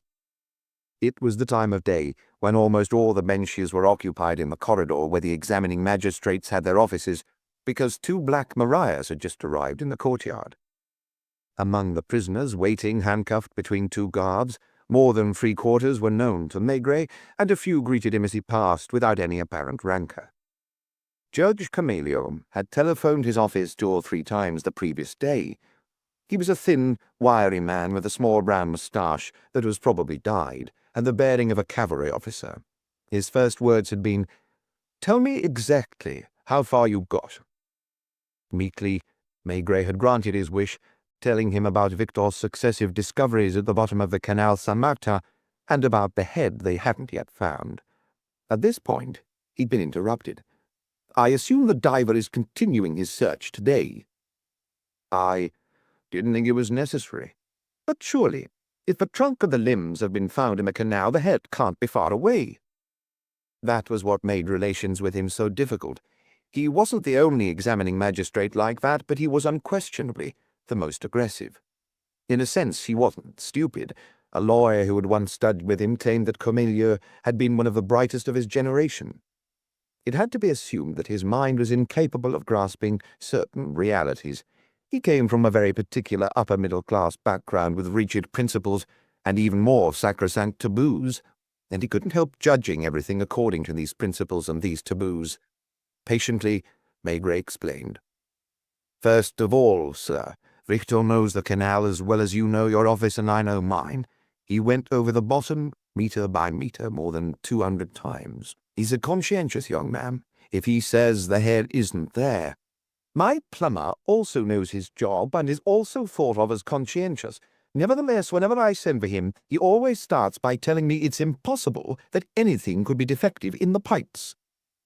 In the case of a dismembered corpse, it's unusual for the head to be found in the same place as the body." Camillo was making an effort to understand, looking at Maigret with his sharp little eyes. "There's a reason for that," Maigret went on. "While it's hard to identify severed limbs, especially if they've been in the water for a while, a head is easily recognizable. As it's less bulky than a trunk, it's logical for someone who wants to get rid of it to go to the bother of taking it further away. Let's assume you're right." Without appearing to, Maigret had his tobacco pouch in his left hand and was only waiting for a moment's inattention on Camillo's part to fill his pipe. He told the magistrate about Madame Canas and described the bar on Quai de Valmy. "What led you to her?" "Chance, I admit. I had to make a phone call. In another bar, the telephone was within earshot of everybody without a booth." "Go on." "He mentioned Calas's departure, the train to Poitiers, Madame Calas's relations with Antoine Christin, the delivery boy, and the crescent of scars on Calas's body. You say this woman claims not to know whether or not her husband had these scars. Do you think she's telling the truth?" This was beyond Camillo's understanding, and it angered him. "To be honest, Maigret, what I don't understand is why you haven't brought this woman and this boy into your office and subjected them to one of those interrogations you're usually so good at. I assume you don't believe a word of her story." "That's not necessarily the case." "Claiming she doesn't know where her husband went and when he'll be back. How could someone like Camillo, who was still living in the left-bank apartment opposite the Luxembourg where he was born, get an idea of the mentality of Monsieur and Madame Calas? The trick had worked, though. A match had flared briefly and Maigret's pipe was lit. Camillo, who hated tobacco, would glare at him as he always did whenever anyone was presumptuous enough to smoke in his office, but Maigret was quite determined to maintain his air of innocence. "It's possible," he granted, "that everything she told me is false. It's also possible it's true. We fished parts of a headless corpse out of a canal. It could be any man between 45 and 55. So far, there's nothing to identify him. How many men that age have disappeared in the past few days, and how many have gone away on a trip without saying exactly where they're going? Should I summon Madame Calas to my office and treat her as a suspect just because she's in the habit of drinking surreptitiously, or because she's having an affair with a young delivery boy who runs away when the police approach him? What would we look like if tomorrow or in a few hours' time we discover a head somewhere, and it turns out not to be Calas's? Are you keeping an eye on the building?" "Jodel from the 10th arrondissement has put a man on guard duty on the quayside. Last night after dinner I had another walk around the area." "Did you discover anything new?" "Nothing specific. I questioned a number of prostitutes I came across in the street. The neighborhood has a completely different atmosphere at night from the way it is in broad daylight. I particularly wanted to know if anyone noticed any suspicious comings and goings around the Calas Bistro on Friday evening, or if anyone heard anything. And did they? No, nothing much. But one of the girls did tell me something I haven't yet been able to check.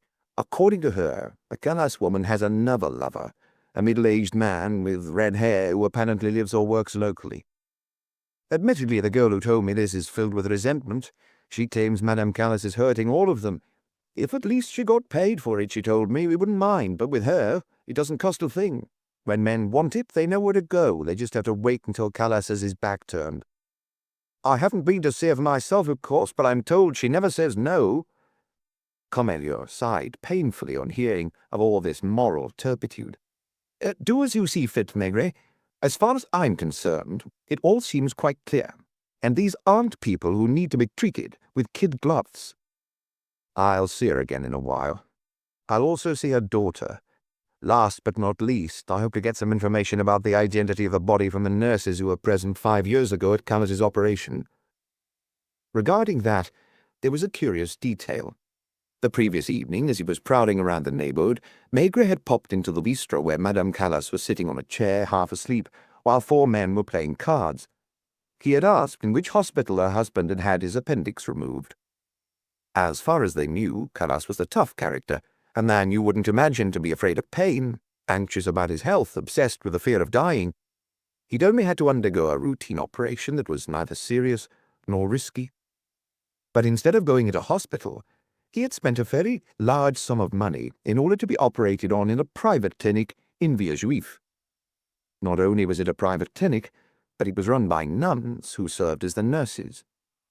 Lapointe was probably there right now and would soon be phoning in his report. "Don't pussyfoot around, Maigret," Comelier said as the inspector got to the door. It wasn't a question of pussyfooting, nor was it pity. But that was impossible to explain to someone like Comelier. From one minute to the next, Maigret found himself plunged into a world so different from the everyday world that he was having to grope his way. Did the little bistro on Quai de Valmy and its denizens have anything to do with the body thrown into the Canal Saint-Martin? It was possible. Just as it was possible the whole thing was a series of coincidences. He went back to his office. He was starting to assume the glum, surly air that almost always came to him at a certain stage in an investigation. The previous day he had been making discoveries and storing them away without wondering where they would lead. Now he was confronted with pieces of the truth and had no idea how to tie them together. Madame Calas was no longer merely a picturesque character. He had encountered quite a few of those in the course of his career, but a genuine human problem. To Comelier, she was a shameless drunk who slept with just anybody. To him, she was something else. He didn't yet know what exactly, and as long as he didn't know, as long as he didn't feel the truth, he would remain prey to a vague sense of unease. Lucas was in his office, putting mail down on a blotting pad. "Anything new?" "I didn't know you were around, Chief." "I was with Comelier." "If I'd known, I would have put the call through to you. There is something new, yes. Joudel's in a real state." Maigret thought of Madame Calas and wondered what had happened to her, but it turned out not to be about her. "It's about the young man. Antoine, if I got the name correctly." "Yes, Antoine. Has he run away?" "That's right. Apparently, you asked yesterday for an inspector to tail him. The young man went straight home to Faubourg Saint-Martin, almost on the corner of Rue Louis-Non. The inspector Joudel had assigned to the job questioned the concierge. The boy lives with his mother, who's a cleaning lady, on the 7th floor of the building. They have 2 attic rooms. There's no lift. I'm telling you all this just as Joudel told it to me. Apparently, the building is one of those awful tenements where 50 or 60 families are packed in and the kids have to pay on the stairs." "Go on." "That's pretty much it. According to the concierge, the young man's mother is a brave, deserving woman. Her husband died in a sanatorium. She's had TB as well, and claims she's cured, but the concierge doubts it. Getting back to the inspector, he phoned Joudel to ask for instructions. Joudel didn't want to take any risks and ordered him to keep an eye on the building. He stayed outside until about midnight, after which he went in with the last tenants and spent the night on the stairs. This morning, just before 8, the concierge pointed out to him a thin woman who was walking past the lodge and told him it was Antoine's mother. The inspector had no reason to stop her or follow her. It was only half an hour later, when he had nothing better to do, that he was curious enough to go up to the 7th floor. It struck him as odd that the boy hadn't also come downstairs to go to work. He stuck his ear to the door, didn't hear anything, and knocked. Eventually, noticing that the lock was a very simple one, he tried his golden key. He saw a bed in the first room, which is also the kitchen, the mother's bed, and in the next room another bed, unmade. But there was nobody there, and the skylight was open. Joudel's annoyed that he didn't think of that and didn't give orders accordingly. It's obvious that in the course of the night the boy got out through the skylight and walked over the roofs looking for another open skylight. He probably got out through a building in Rue Louis Blanc. Are they sure he isn't still in the building? They're questioning the tenants right now. Maigret could imagine Judge Camillo's ironic smile on hearing this news. Has Lapointe called me? Not yet. Has anybody shown up at the Forensic Institute to identify the body? Just the usual customers? There were about a dozen of them, especially women of a certain age, who rushed to identify every unidentified body that's found. Has Dr. Paul phoned? I've just put his report on your desk. If Lapointe calls, tell him to come back here and wait for me. I'm not going far.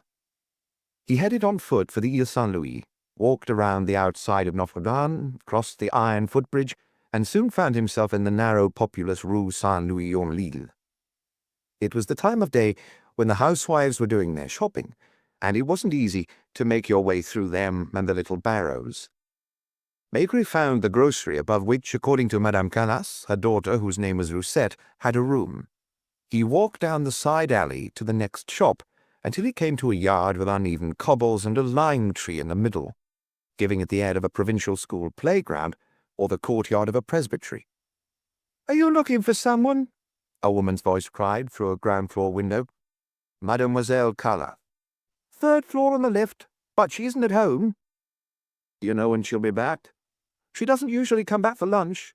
We don't often see her before 6:30. If it's urgent, you'll find her at the hospital." The Hôtel Dieu, where Roussette Calas worked, wasn't far. All the same, it was a complicated business getting to Professor Lavaux's department, because it was the busiest time of the day, and men and women in white uniforms, male nurses pushing stretchers and patients with uncertain steps, kept up a steady flow in the corridors, going through the doors that led God alone knew where. "Mademoiselle Calas, please." They barely looked at him. "Don't know her. Is she a patient?" Or else they would point him to the end of the corridor. "Through there." He was sent in 3 or 4 different directions, until all at once, as if reaching a safe haven, he came to a quiet corridor where a young woman was sitting at a small table. "Mademoiselle Calas? Is it personal? How did you get in?" He must have wandered into an area that wasn't accessible to ordinary mortals. He gave his name and even showed his badge, feeling that here his prestige counted for little. "I'll go and see if she can be disturbed. I think she might be in the operating theatre." He was left alone for a good 10 minutes, and didn't dare smoke. When the young woman returned, she was followed by a fairly tall nurse with a calm, serene face. "Is it you who wants to speak to me?" "Detective Chief Inspector Maigret, Police Judiciaire." Because of the bright, clean atmosphere of the hospital, the white uniform, the nurse's cap, the contrast was all the more striking with the bistro on Quai de Vermy. Roussette Calas seemed untroubled, but looked at him in surprise like someone who doesn't understand. "Is it me you want to see?" "If your parents live on Quai de Vermy, yes." It was very brief, but Maigret was certain he saw something like a harder gleam in her eyes. "Yes, but I just want to ask you a few questions. The professor's going to need me there soon. He's doing his rounds right now, and it'll only take a few minutes." She resigned herself, looked around, and spotted a half-open door. "We can go in there." There were 2 chairs, an adjustable bed, and instruments that must have been surgical, but which Maigret didn't know. "When was the last time you went to visit your parents?" He noticed a shudder at the word parents, and thought he knew the reason. "I go as seldom as possible." "Why?" "Have you seen them?" "I've seen your mother." She said nothing, as if it was self-explanatory. "Do you resent them?" "I can hardly resent them, unless it's for giving birth to me." "Did you go there Last Friday. I wasn't even in Paris. It was my day off, and I was in the country with friends. So you don't know why your father's away? Aren't you going to tell me why you're asking me these questions? You come here and talk to me about people who are officially my parents, but with whom I've long felt a stranger. Why? Does something happen to them? She lit a cigarette, and as she did so said, "You can smoke here, at least at this time of day." But he didn't take advantage of the offer to get out his pipe. Would it surprise you if something had happened to one of them? She looked straight at him. No, she said. What do you think might have happened, for example? Callas might have beaten my mother so badly that she's really hurt. She hadn't said my father, but Callas. Does he often beat her? I don't know about now. In the old days it was almost daily. Didn't your mother protest? She'd bow her head and let him do it. Maybe she likes it, I don't know. What else might have happened? She might have decided to put poison in his soup. Does she hate him? All I know is that she's lived with him for 24 years and never tried to run away. Do you think she's unhappy? You know something, Inspector? I try not to think about it at all. When I was a child, my one dream was to leave, and as soon as I could, I did. You were 15, I know. Who told you? Your mother. So he hasn't killed her. She seemed to think about this, then lifted her head. Is it him? What do you mean? Has she poisoned him? It's not very likely. In fact, it's by no means certain anything has happened to him at all. Your mother claims he left on Friday afternoon for the Poitiers area, which is where he apparently buys his white wine. That's right, he was already making those trips when I was around. At the same time, a body that might be his has been fished out of the Canal Saint-Martin. Has it been identified? Not yet. What makes identification particularly difficult is that we haven't found the head. Perhaps because she worked in a hospital, this didn't even make her rich. What do you think happened to him? She asked. I don't know. I'm trying to find out. There seem to be quite a few men in your mother's life. I'm sorry to talk to you about that. So what else is new? Did your father once, when he was a child or an adolescent, get shot in the stomach with a shotgun? She looked surprised. I never heard about that. Of course, you never saw any scars. What if they're on his stomach? She said with a slight smile. When was the last time you went to Quai de Varmy? Let me see. It must have been about a month ago. Did you go on a visit the way people usually visit their parents? Not exactly. Was Callas there? I make sure I go when he isn't there. In the afternoon? Yes. He usually plays billiards somewhere near Gare de l'Est. There wasn't a man with your mother? Not that day. Did you have a particular reason to visit her? No. What did you talk about? I don't remember. This and that. Did you talk about Callas? I doubt it. You didn't by any chance go to see your mother to ask for money? You're barking up the wrong tree, Inspector. Rightly or wrongly, I have my pride. There have been times when I was short of money. I've even been hungry, but I've never knocked at their door and begged for help. And I certainly wouldn't do it now that I'm earning a decent living. Can you remember anything that was said during your last conversation with your mother? Nothing in particular. Among the men you sometimes saw there, was there an aggressive young man who rides a delivery tricycle? She shook her head. Or a middle-aged man with red hair? This time she stopped to think. Does he have a pock-marked face? She asked. I don't know. If he does, that's Monsieur Dieudonné. Who's Monsieur Dieudonné? I don't really know much more than that. He's a friend of my mother's. He's been a customer there for years. An afternoon customer. She knew what he meant. Well, it was always in the afternoon that I saw him. But it might not be what you think. I really can't say. He struck me as a quiet man, the kind you can imagine in the evening by the fire in his slippers. Actually, that's almost always where I saw him, sitting by the stove opposite my mother. They looked as if they'd known each other for a long time, as if they didn't need to put themselves out for each other any more. You know what I mean? You could have taken them for an old couple. Do you have any idea where he lives? Once, when he stood up to go, I heard him say in a soft voice I'd recognize, I have to get back to work. so I assume he works locally, but I don't know what he does. He doesn't dress like a factory worker. I suspect he's some kind of clerk." They heard a bell in the corridor, and Lucette automatically sprang to her feet. "Oh, that's for me," she said. "You have to excuse me. It's possible I may need to see you again at home. I'm only there in the evenings. Don't come too late. I go to bed early." He saw her shake her head as she walked along the corridor, like someone who isn't yet accustomed to a new thought. "I beg your pardon, mademoiselle. How do I get to the exit?" He seemed so lost that the girl sitting at the desk smiled and led him down the corridor to a staircase. "From here on, it's plain sailing. When you get downstairs, turn left, then left again." "Thank you." He didn't dare ask her what she thought of Lucette Callas. As for what he thought of her himself, he would have found it hard to say.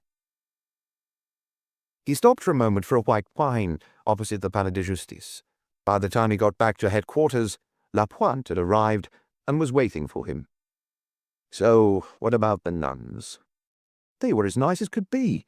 I was afraid I'd feel uncomfortable, but they were so kind. Tell me about the scars." Lapointe wasn't as delighted with the outcome. "First of all, the doctor who performed the operation died 3 years ago, as Madame Callas said. The nun who runs the office found the file. There's no mention of scars, which is quite normal, but on the other hand, I did learn that Callas had a stomach ulcer." "Did they operate on it?" "No. Before an operation, they apparently do a complete examination and record the results." "Was there any mention of distinguishing marks?" "Nothing like that. The nun was kind enough to ask the other nuns who might have been present at the operation. None of them remembers Callas very clearly. Just one of them thinks she remembers that before he was put to sleep, he asked to be allowed time to say a prayer." "Was he a practicing Catholic?" "No. He was afraid. That's the kind of detail the nuns don't forget. They didn't notice any scars." So no progress had been made, and they were still dealing with a headless body it was impossible to identify with any degree of certainty. "What do we do?" Lapointe asked in a low voice, seeing how grouchy Maigret was. Wasn't Judge Camélia right? If the dead man in the Canal Saint-Martin was Omer Callas, then there was a good chance that if they subjected his wife to a tough interrogation, they would get some valuable information out of her. A sit-down with Antoine the delivery boy, when they could get their hands on him, would almost certainly pay dividends too. "Come." "Shall we take the car?" "Yes." "Where are we going?" "To the canal." In the meantime, he would ask the inspectors of the 10th arrondissement to look locally for a red-headed man with a pock-marked face who answered to the name of Dieudonné. The car weaved its way between the buses and lorries, and had just reached Boulevard Richelieu, not far from Maigret's apartment, when the inspector grunted, "Go via Gare de l'Est." Lapointe looked at him as if he didn't understand. "It may not lead to anything, but I prefer to check. We're told that Callas left on Friday afternoon, taking his suitcase with him. Let's say he came back on Saturday. If it was him they killed and cut into pieces, they would have had to get rid of that suitcase. I'm convinced it's not in the house anymore, and nor are the clothes he's supposed to have taken with him on his trip." Lapointe was nodding as he followed Maigret's argument. "We haven't found any suitcase in the canal or any clothes, even though the corpse was undressed before being dismembered." "And we haven't found the head," Lapointe added. There was nothing original about Maigret's hypothesis. It was just a matter of routine. 6 times out of 10, when guilty parties want to dispose of comprising objects, they simply deposit them in a station left luggage office. Gare de l'Est, as it happened, was not far from Quai de Valmy. Lapointe finally managed to park the car and followed Maigret into the concourse. "Were you on duty on Friday afternoon?" he asked the employee at the left luggage office. "Only until 6. "Was a lot of luggage deposited? No more than any other day?" "Among the items deposited on Friday, are there any that haven't yet been collected?" The employee turned towards the racks on which stood suitcases and packages of all kinds. "2, he replied. "Both belonging to the same person?" "No, the numbers aren't consecutive, and the crate covered in canvas was left by a fat woman, who I remember because I noticed that she smelled of cheese." "Is there cheese in it?" "I've no idea. Actually, no, it doesn't smell anymore, so maybe it really was the woman who smelled." "And the second item?" "It's a brown suitcase." He pointed to a cheap suitcase that had clearly been much used. "Does it have a name or address on it?" "No." "Do you remember the person who brought it?" "I may be wrong, but I'd swear he was a young man from the country." "Why from the country?" "The way he looked." "Because he had a ruddy face?" "Maybe." "How was he dressed?" "I think he had a leather jacket and a cap." Maigret and Lapointe looked at each other, both thinking of Antoine Christin. "What time would that have been?" "About 5. Yes, just after 5, because the express from Strasbourg had just pulled in." "If anyone comes to collect the suitcase, can you telephone the police station on Quai de Zermatt straight away?" "What if the guy takes fright and runs away?" "Even if he does, we'll be here in a few minutes." There was only one way to identify the suitcase, and that was to go and see Madame Calas and show it to her. She watched indifferently as the two men entered the bistro and walked to the counter to serve them. "We won't be drinking anything right now," Maigret said. "We've come to see you because we want you to identify an object that's not far from here. My inspector will go with you." "Do I have to shut up shop?" "There's no need. You'll be back in a few minutes. I'll stay here." She didn't put on a hat, merely swapped her slippers for shoes. "Are you going to serve the customs?" "I probably won't need to." When the car drove off, with Lapointe at the wheel and Madame Calas beside him, Maigret stood for a moment in the doorway, a curious smile on his lips. It was the first time in his career that he'd been alone in a bistro as if he were the owner, and the idea amused him so much that he slipped behind the counter. Chapter 5. The Bottle of Ink. The sunbeams formed patterns in the same places as on the morning of the previous day, including an animal-shaped one on the rounded corner of the tin counter, and another on a chromo depicting a woman in a red dress holding out a glass of foamy beer. As Maigret had already felt the day before, this little bistro, like many such places in Paris, had something of the atmosphere of one of those country inns that are empty for most of the week but suddenly fill up on market days. He might have been tempted to pour himself a drink, but it was a childish desire that embarrassed him. Hands in his pockets, pipe between his teeth, he walked to the door at the back. He hadn't yet seen what was behind that door through which Madame Calas often disappeared. As he had expected, he found a kitchen which was somewhat untidy, but less dirty than he had imagined. On a brown-painted wooden sideboard immediately to the left of the door stood an already started bottle of cognac. So it wasn't wine that Madame Calas drank throughout the day, but brandy. There was no glass beside it, which meant she was probably in the habit of drinking it straight from the bottle. A window looked out on the yard, as well as a glass door which wasn't locked, and which he now opened. There were a line of empty casks in a corner, a heap of straw cases that had been used to wrap bottles, buckets with holes in them, rusty iron hoops. The illusion of being a long way from Paris was so strong that he wouldn't have been surprised to see a pile of manure and some chickens. Beyond the yard was a blind alley with windowless walls that probably led to a side street. Mechanically, he looked up at the windows on the first floor of the bistro. They clearly hadn't been washed for a long time, and the curtains hanging at them were faded. He might have been wrong, but he had the feeling that something had moved behind those windows. He was sure he had just seen the cat lying by the stove. Unhurriedly, he went back into the kitchen and began climbing the spiral staircase that led upstairs. The steps creaked. Even the vague smell of mildew reminded him of little village inns where he had sometimes spent the night. 2 doors led off the landing. He opened one and found himself in what must be the Calas couple's bedroom. It looked out on the quayside. The walnut double bed hadn't been made that morning, and the sheets were quite clean. The furniture was the kind you would have found in any apartment of this kind. Old furniture passed down from father to son, heavy and polished smooth by time. In the wardrobe, a man's clothes were hanging. Between the windows was an armchair covered in dark red rep, and beside it an old-fashioned radio. In the middle of the room, finally, was a round table covered in a cloth of an indefinable colour, flanked by 2 mahogany chairs. He wondered what it was that had struck him as soon as he came in, and had to look around the room several times before his gaze came to rest again on the tablecloth. A new-looking bottle of ink stood on it, along with a pen-holder and one of those promotional blotting pads placed at the disposal of customers in bistros. He opened it without expecting to make a discovery, and indeed he didn't make one, finding in it only 3 sheets of white paper. At the same time, he pricked up his ears, thinking he heard a creaking. It hadn't come from the toilet, which led directly off the bedroom.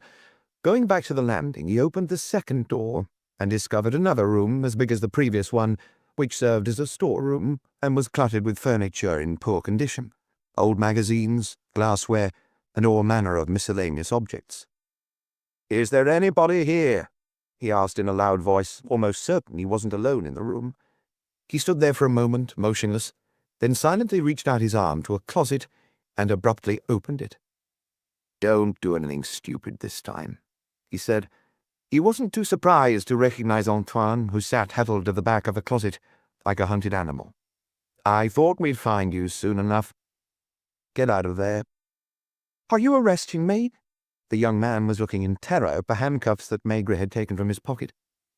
"I don't know yet what I'm going to do with you, but I've no intention of letting you vanish into thin air again. Hold out your wrists." "You have no right. I haven't done anything." "Hold out your wrists." He guessed that the boy was hesitating over whether or not to chance his luck and try to get away. Moving forwards, he used his whole bulk to pin him to the wall. After the boy had struggled a little, kicking him in the legs, he managed to close the handcuffs. "Now, follow me." "What did my mother say?" "I've no idea what your mother's going to say about this, but we have a certain number of questions to ask you." "I won't answer them." "Come anyway." He made him go in front. They walked through the kitchen.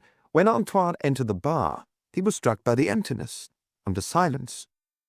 "Where is she?" "Madame Callas, don't worry, she'll be back."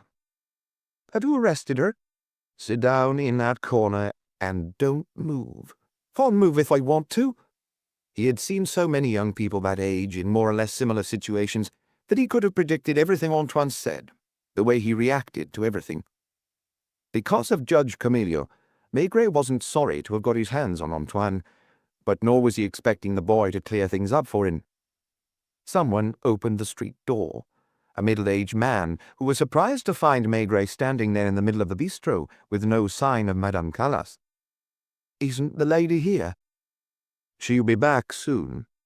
Did the man see the handcuffs? Did he realize that Maigret was a policeman? Was that why he didn't come any closer? He touched his cap and hurried out, stammering something like, "I'll be back." He couldn't have got to the corner of the street before the black car stopped outside the door and Lapointe got out first, opened the car door for Madame Callas, and took a brown suitcase out of the car. Madame Callas saw Antoine immediately, frowned, and turned anxiously to Maigret. "Didn't you know he was in your house?" "Don't answer," the young man said to her. "He has no right to arrest me. I haven't done anything. I challenge him to prove I've done anything wrong." Without further delay, Maigret turned to Lapointe. "Is this the suitcase?" She wasn't too sure at first. Then she said yes. Then she said she couldn't be certain without opening it. "Have you opened it?" "I wanted you to be present. I gave the man at the station a temporary seat. He insists we send him an official requisition application as soon as possible." "Ask Camillo for one. Is the man still there?" "I suppose so. He didn't look as if he was about to go off duty." "Phone him. Ask him if someone can replace him for a quarter of an hour. It shouldn't be impossible. Tell him to get in a taxi and come here." "Got it," Lapointe said, looking at Antoine. Was the man from the left luggage office going to recognize him? If he did, everything would get even easier. "Well, phone Meurs. I'd like him to come too and carry out a proper search, along with photographers." "Right, Chief." Madame Callas, who was standing there in the middle of the room, as if paying a visit, now also asked, as Antoine had already done, "Are you arresting me?" She seemed disconcerted when Maigret simply replied, "Why?" "Can I come and go as I please?" "In the house, yes." He knew what she wanted, and indeed she walked straight to the kitchen and disappeared into the corner where the bottle of cognac was.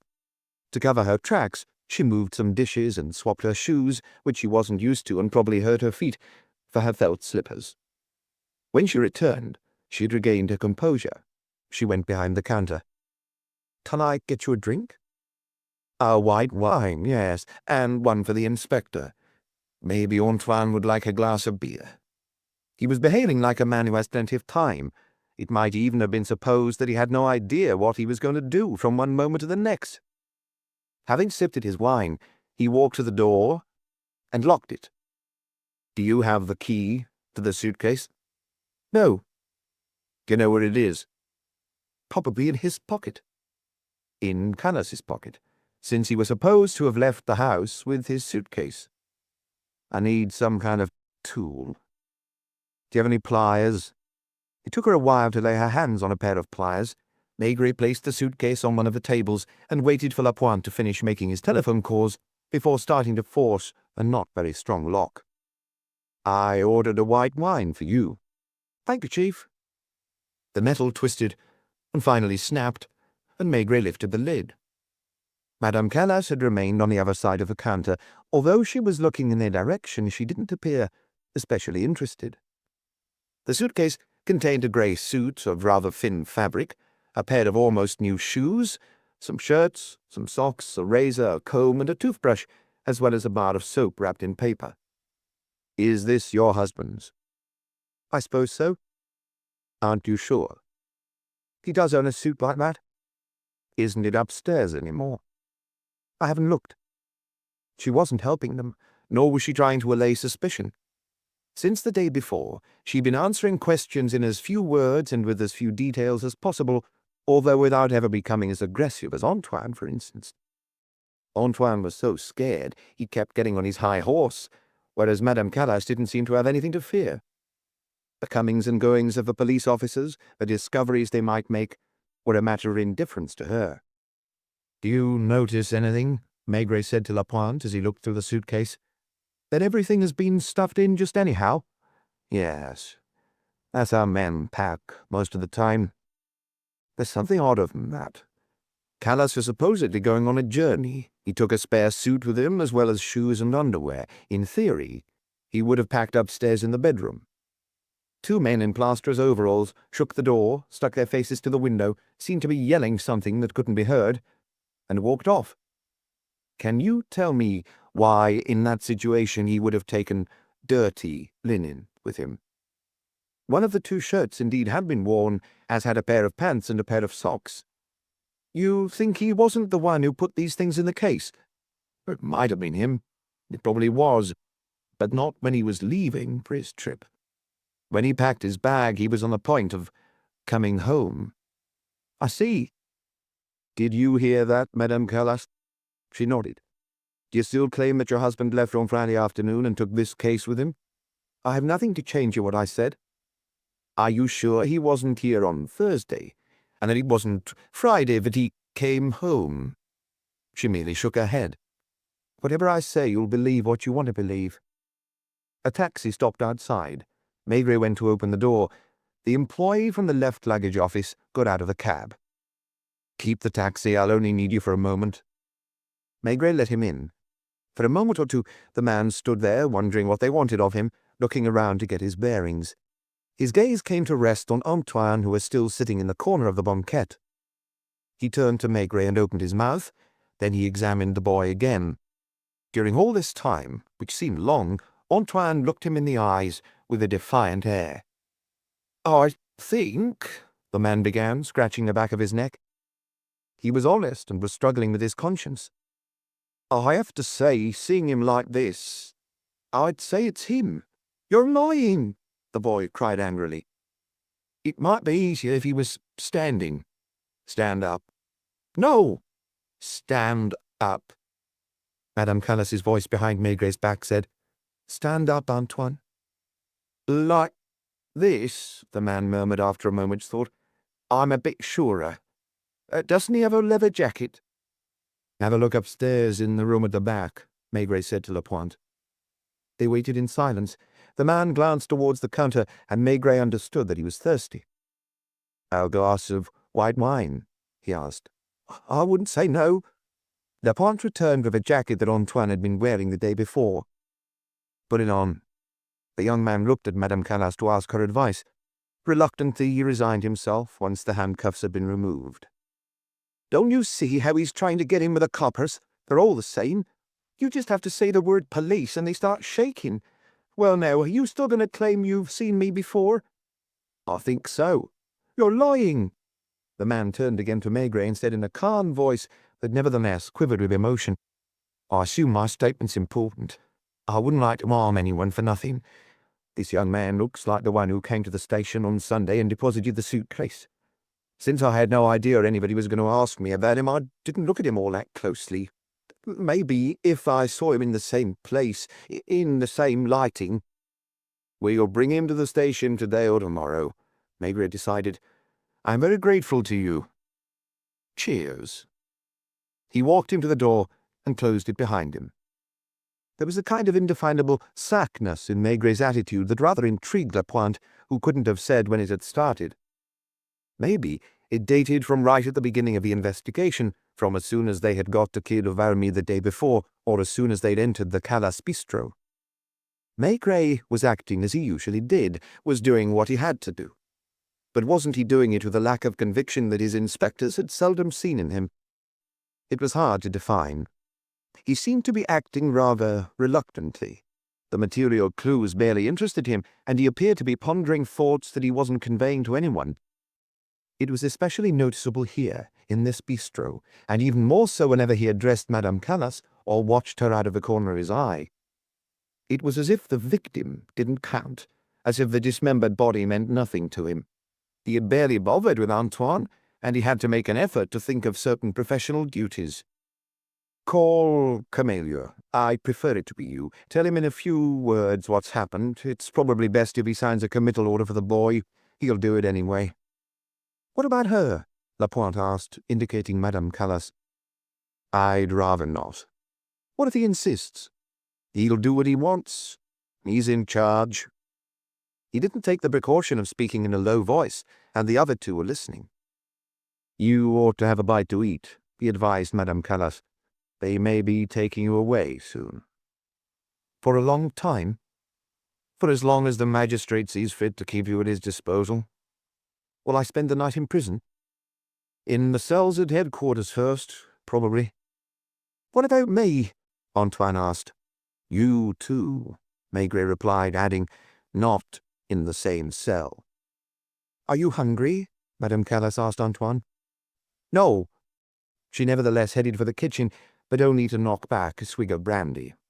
When she returned, she asked, "Who'll mind the store while I'm away?" "Nobody. Don't worry, we'll keep an eye on it."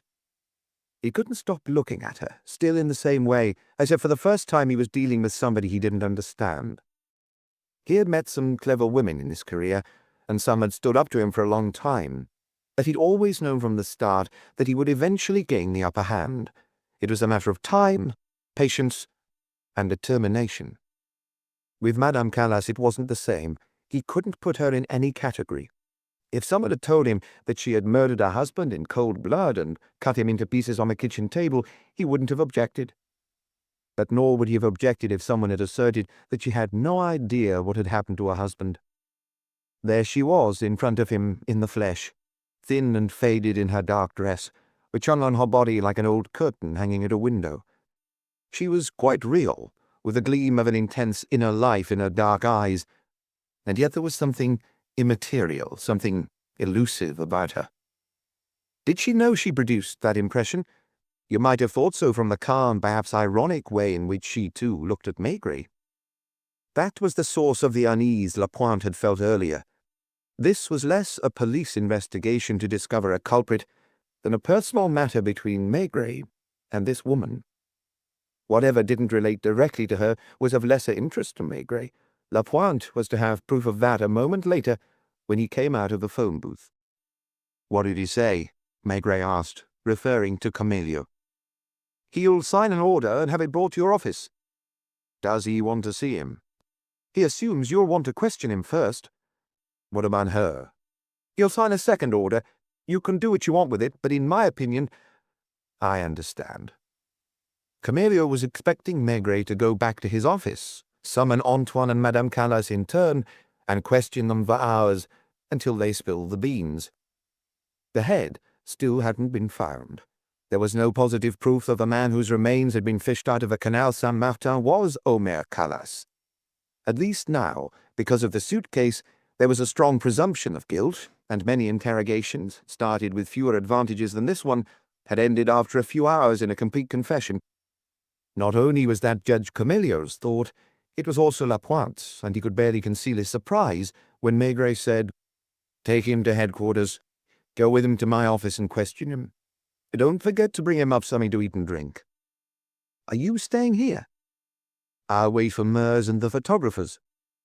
Embarrassed, Lapointe motioned to the young man to stand up. Before leaving, Antoine yelled at Maigret, "I warn you, you'll pay for this." At almost the same moment, the Viscount, who had been prowling the various offices of the police judiciaire as he did every morning, was continuing his rounds in the examining magistrate's corridor. "Nothing new, Monsieur Camillio? Haven't they found the head yet?" "Not yet, but we have an almost positive identification." "Who is he?" For 10 minutes, Camillio gladly answered questions, not sorry that for once it was he and not Maigret who had the attention of the press. "Is the inspector over there?" "I imagine so." And so the search of the Calas residence and the arrest of a young man, known so far only by his initials, were announced 2 hours later in the afternoon newspapers, then on the 5 o'clock bulletin on the radio.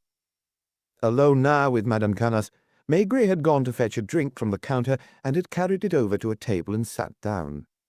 For her part, she hadn't moved, remaining behind the bar in the classic pose of the bistro owner's wife. They heard the factory sirens announcing midday. In less than 10 minutes, more than 30 people came and stuck their noses against the closed door. Some, seeing Madame Calas through the window, gesticulated, as if trying to argue with her. "I saw your daughter," Maigret said suddenly, breaking the silence. She looked at him without saying a word. "She confirmed that she came to visit you about a month ago. I wonder what the two of you talked about." It wasn't a question, and she didn't see fit to answer. "I got the impression she's a well-balanced person who's been clever enough to do well for herself. I don't know why, but it crossed my mind that she's in love with her boss and may even be his mistress." She still didn't react. Did any of this interest her? Did she have any feelings for her daughter? It can't have been easy for her at first. It's hard for a girl of 15 to get by alone in a city like Paris. She looked at him with eyes that seemed to see through him. "What is it you want?" she asked in a weary voice. Yes, what was it he wanted? Wasn't Camillio right? Shouldn't he be grilling Antoine right now, and wouldn't a few days in the cells at headquarters change Madame Calas's attitude? "I wonder why you married Calas and why, later, you didn't leave him."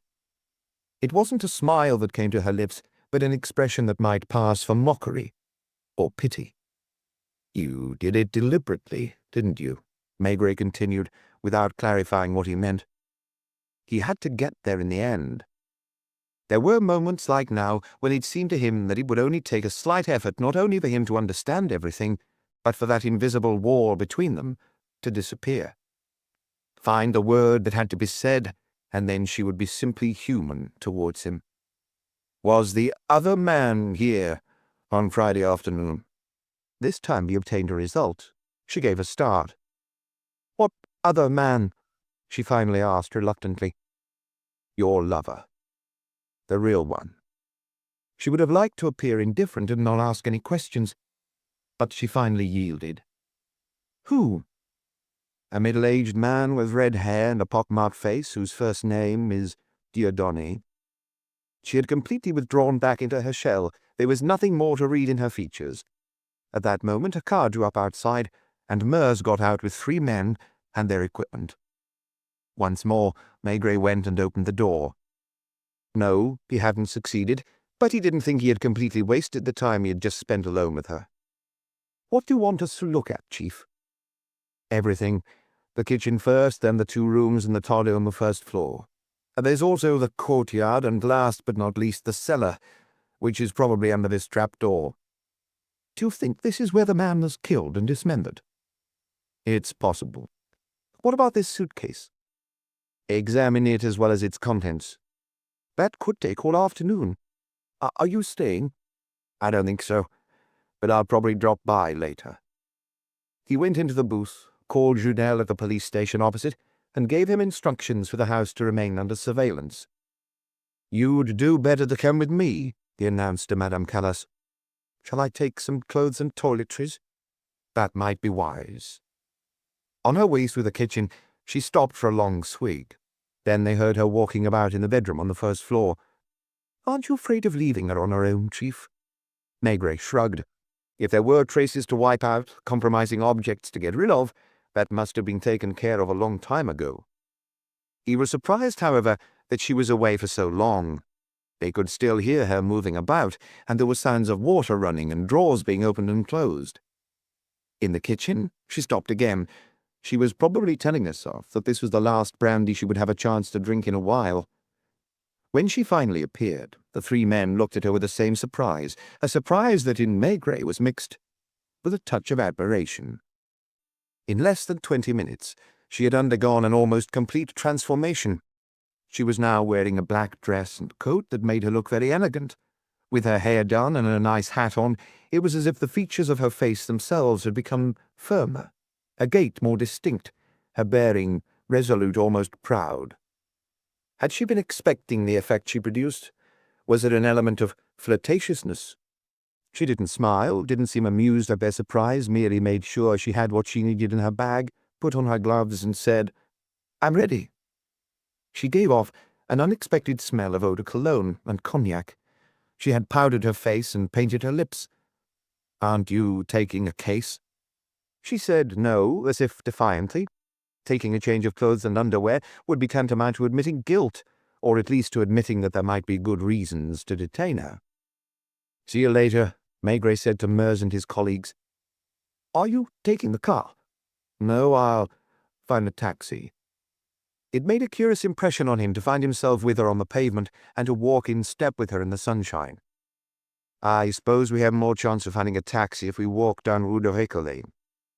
"I suppose so." "I'd like to ask you a question." "You haven't been shy so far." "How long is it since you last dressed like that?" She took the trouble to think this over. "At least 4 years," she said at last. "Why do you ask?" "No reason." What was the point of telling her, since she knew as well as he did? Just in time, he raised his arm to stop a passing taxi. He opened the door for his companion and let her get in first. Chapter 6. The Threads of String. To tell the truth, he didn't yet know what he was going to do with her. It was quite likely that with another examining magistrate he wouldn't have acted as he'd done so far, and would have taken more risks. With Camelia, that was dangerous. Not only was the magistrate finicky, anxious to observe the formalities, worried about public opinion and the reaction of the government, but he'd always viewed Maigret's methods with suspicion, finding them unorthodox.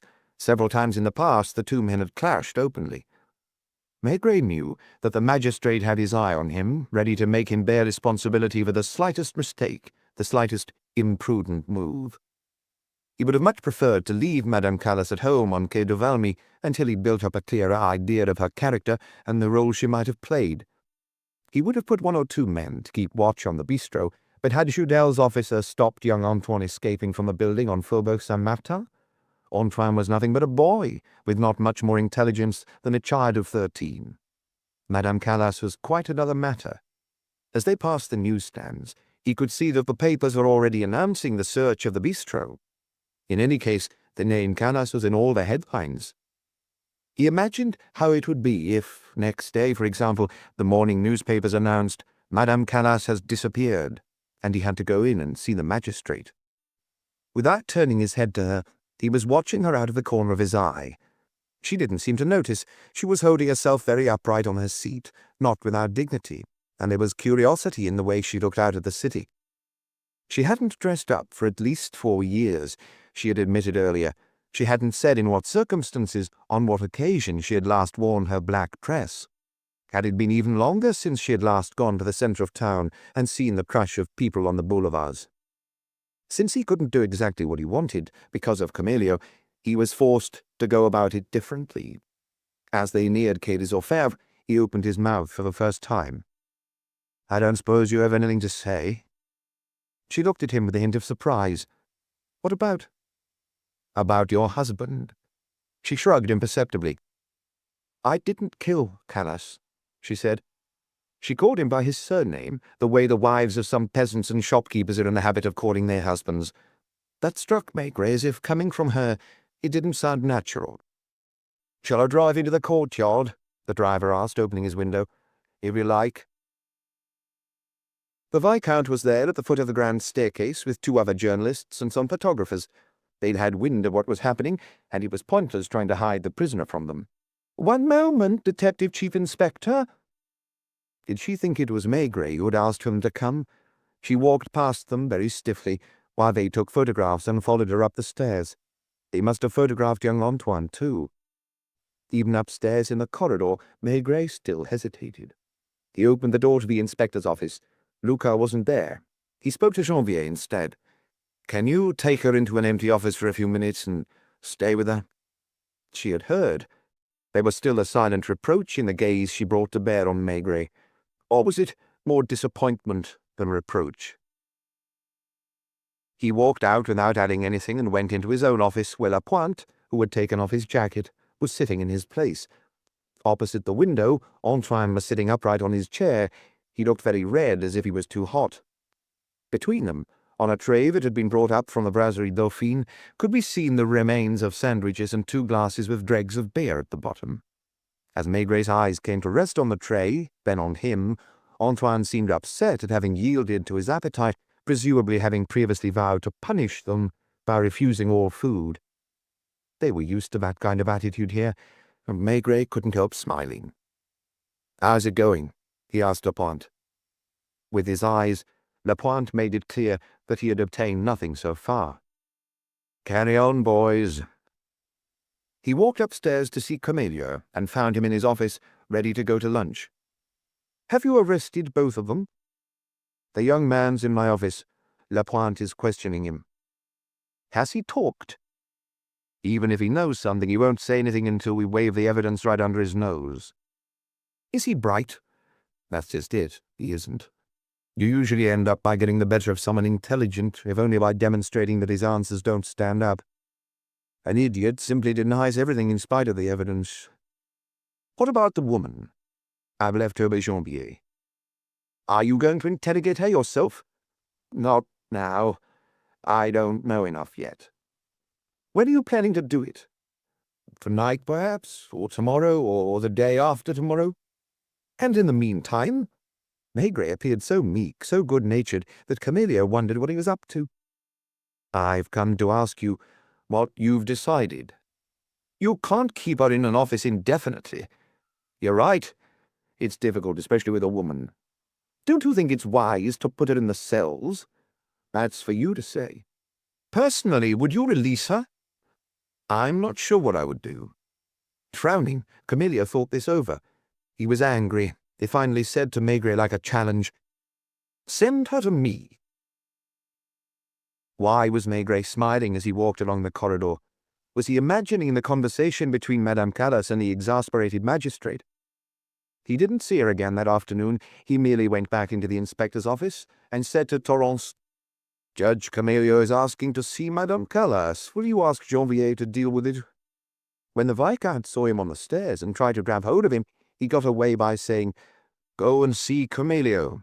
I'm certain that he has, or will soon have, news for the press."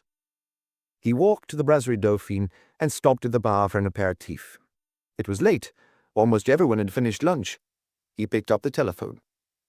"Is that you?" he said to his wife. "Aren't you coming home?" "No." "I hope you have time to have some lunch."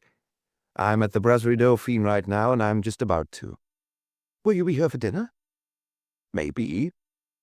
Among the smells still hovering in the air, there were 2 that dominated the others: Carnot around the bar and coq au vin wafting in from the kitchen. Most of the tables were free in the dining room, where a few colleagues had got to the coffee and Calvados stage. He hesitated, then finally remained standing, and ordered a sandwich. The sun was as bright as it had been in the morning, the sky as clear, but a few white clouds were racing across it, and a breeze that had just risen raised the dust in the streets, and stuck the women's dresses to their bodies. The owner, who was behind the counter, knew Maigret well enough to know that now was not the time to engage him in conversation. Maigret ate distractedly, looking outside with the same gaze as the passengers of a boat watching the sea roll past, monotonous and hypnotic. "Same again?" He said yes, perhaps without knowing what he had been asked, ate his second sandwich and drank the coffee they'd served him, even though he hadn't ordered it. A few minutes later, he was in a taxi taking him to Quai de Valmy. He stopped it on the corner of Rue des Récollets, opposite the lock, where 3 barges were waiting. In spite of the dirtiness of the water, with dubious-looking bubbles occasionally bursting on the surface, a few anglers, as always, were attaching their floats. As he passed the yellow-painted facade of Popol's, the owner recognized him. Maigret saw him through the window, pointing him out to a group of customers. A line of heavy goods lorries bearing the name Oulet and Langlois were parked at the curb. Maigret passed a few shops, the kind found in all the working-class neighborhoods of Paris. A fruit and vegetable display overflowed into the middle of the pavement. A little further on, there was a butcher's shop, empty of customers. Then, very near Callas's bistro, a grocer's shop so dark it was impossible to make out anything inside.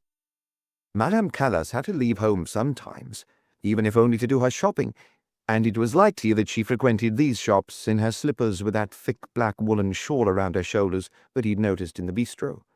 Judel must have dealt with these people. The local police knew them and were trusted by them more than anyone from Quai des Orfèvres could ever be. The door of the bistro was locked. Sticking his forehead to the window, he could see nobody inside.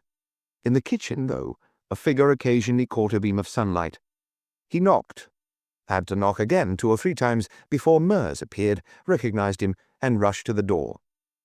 "Sorry, we were making noise. Have you been waiting long?"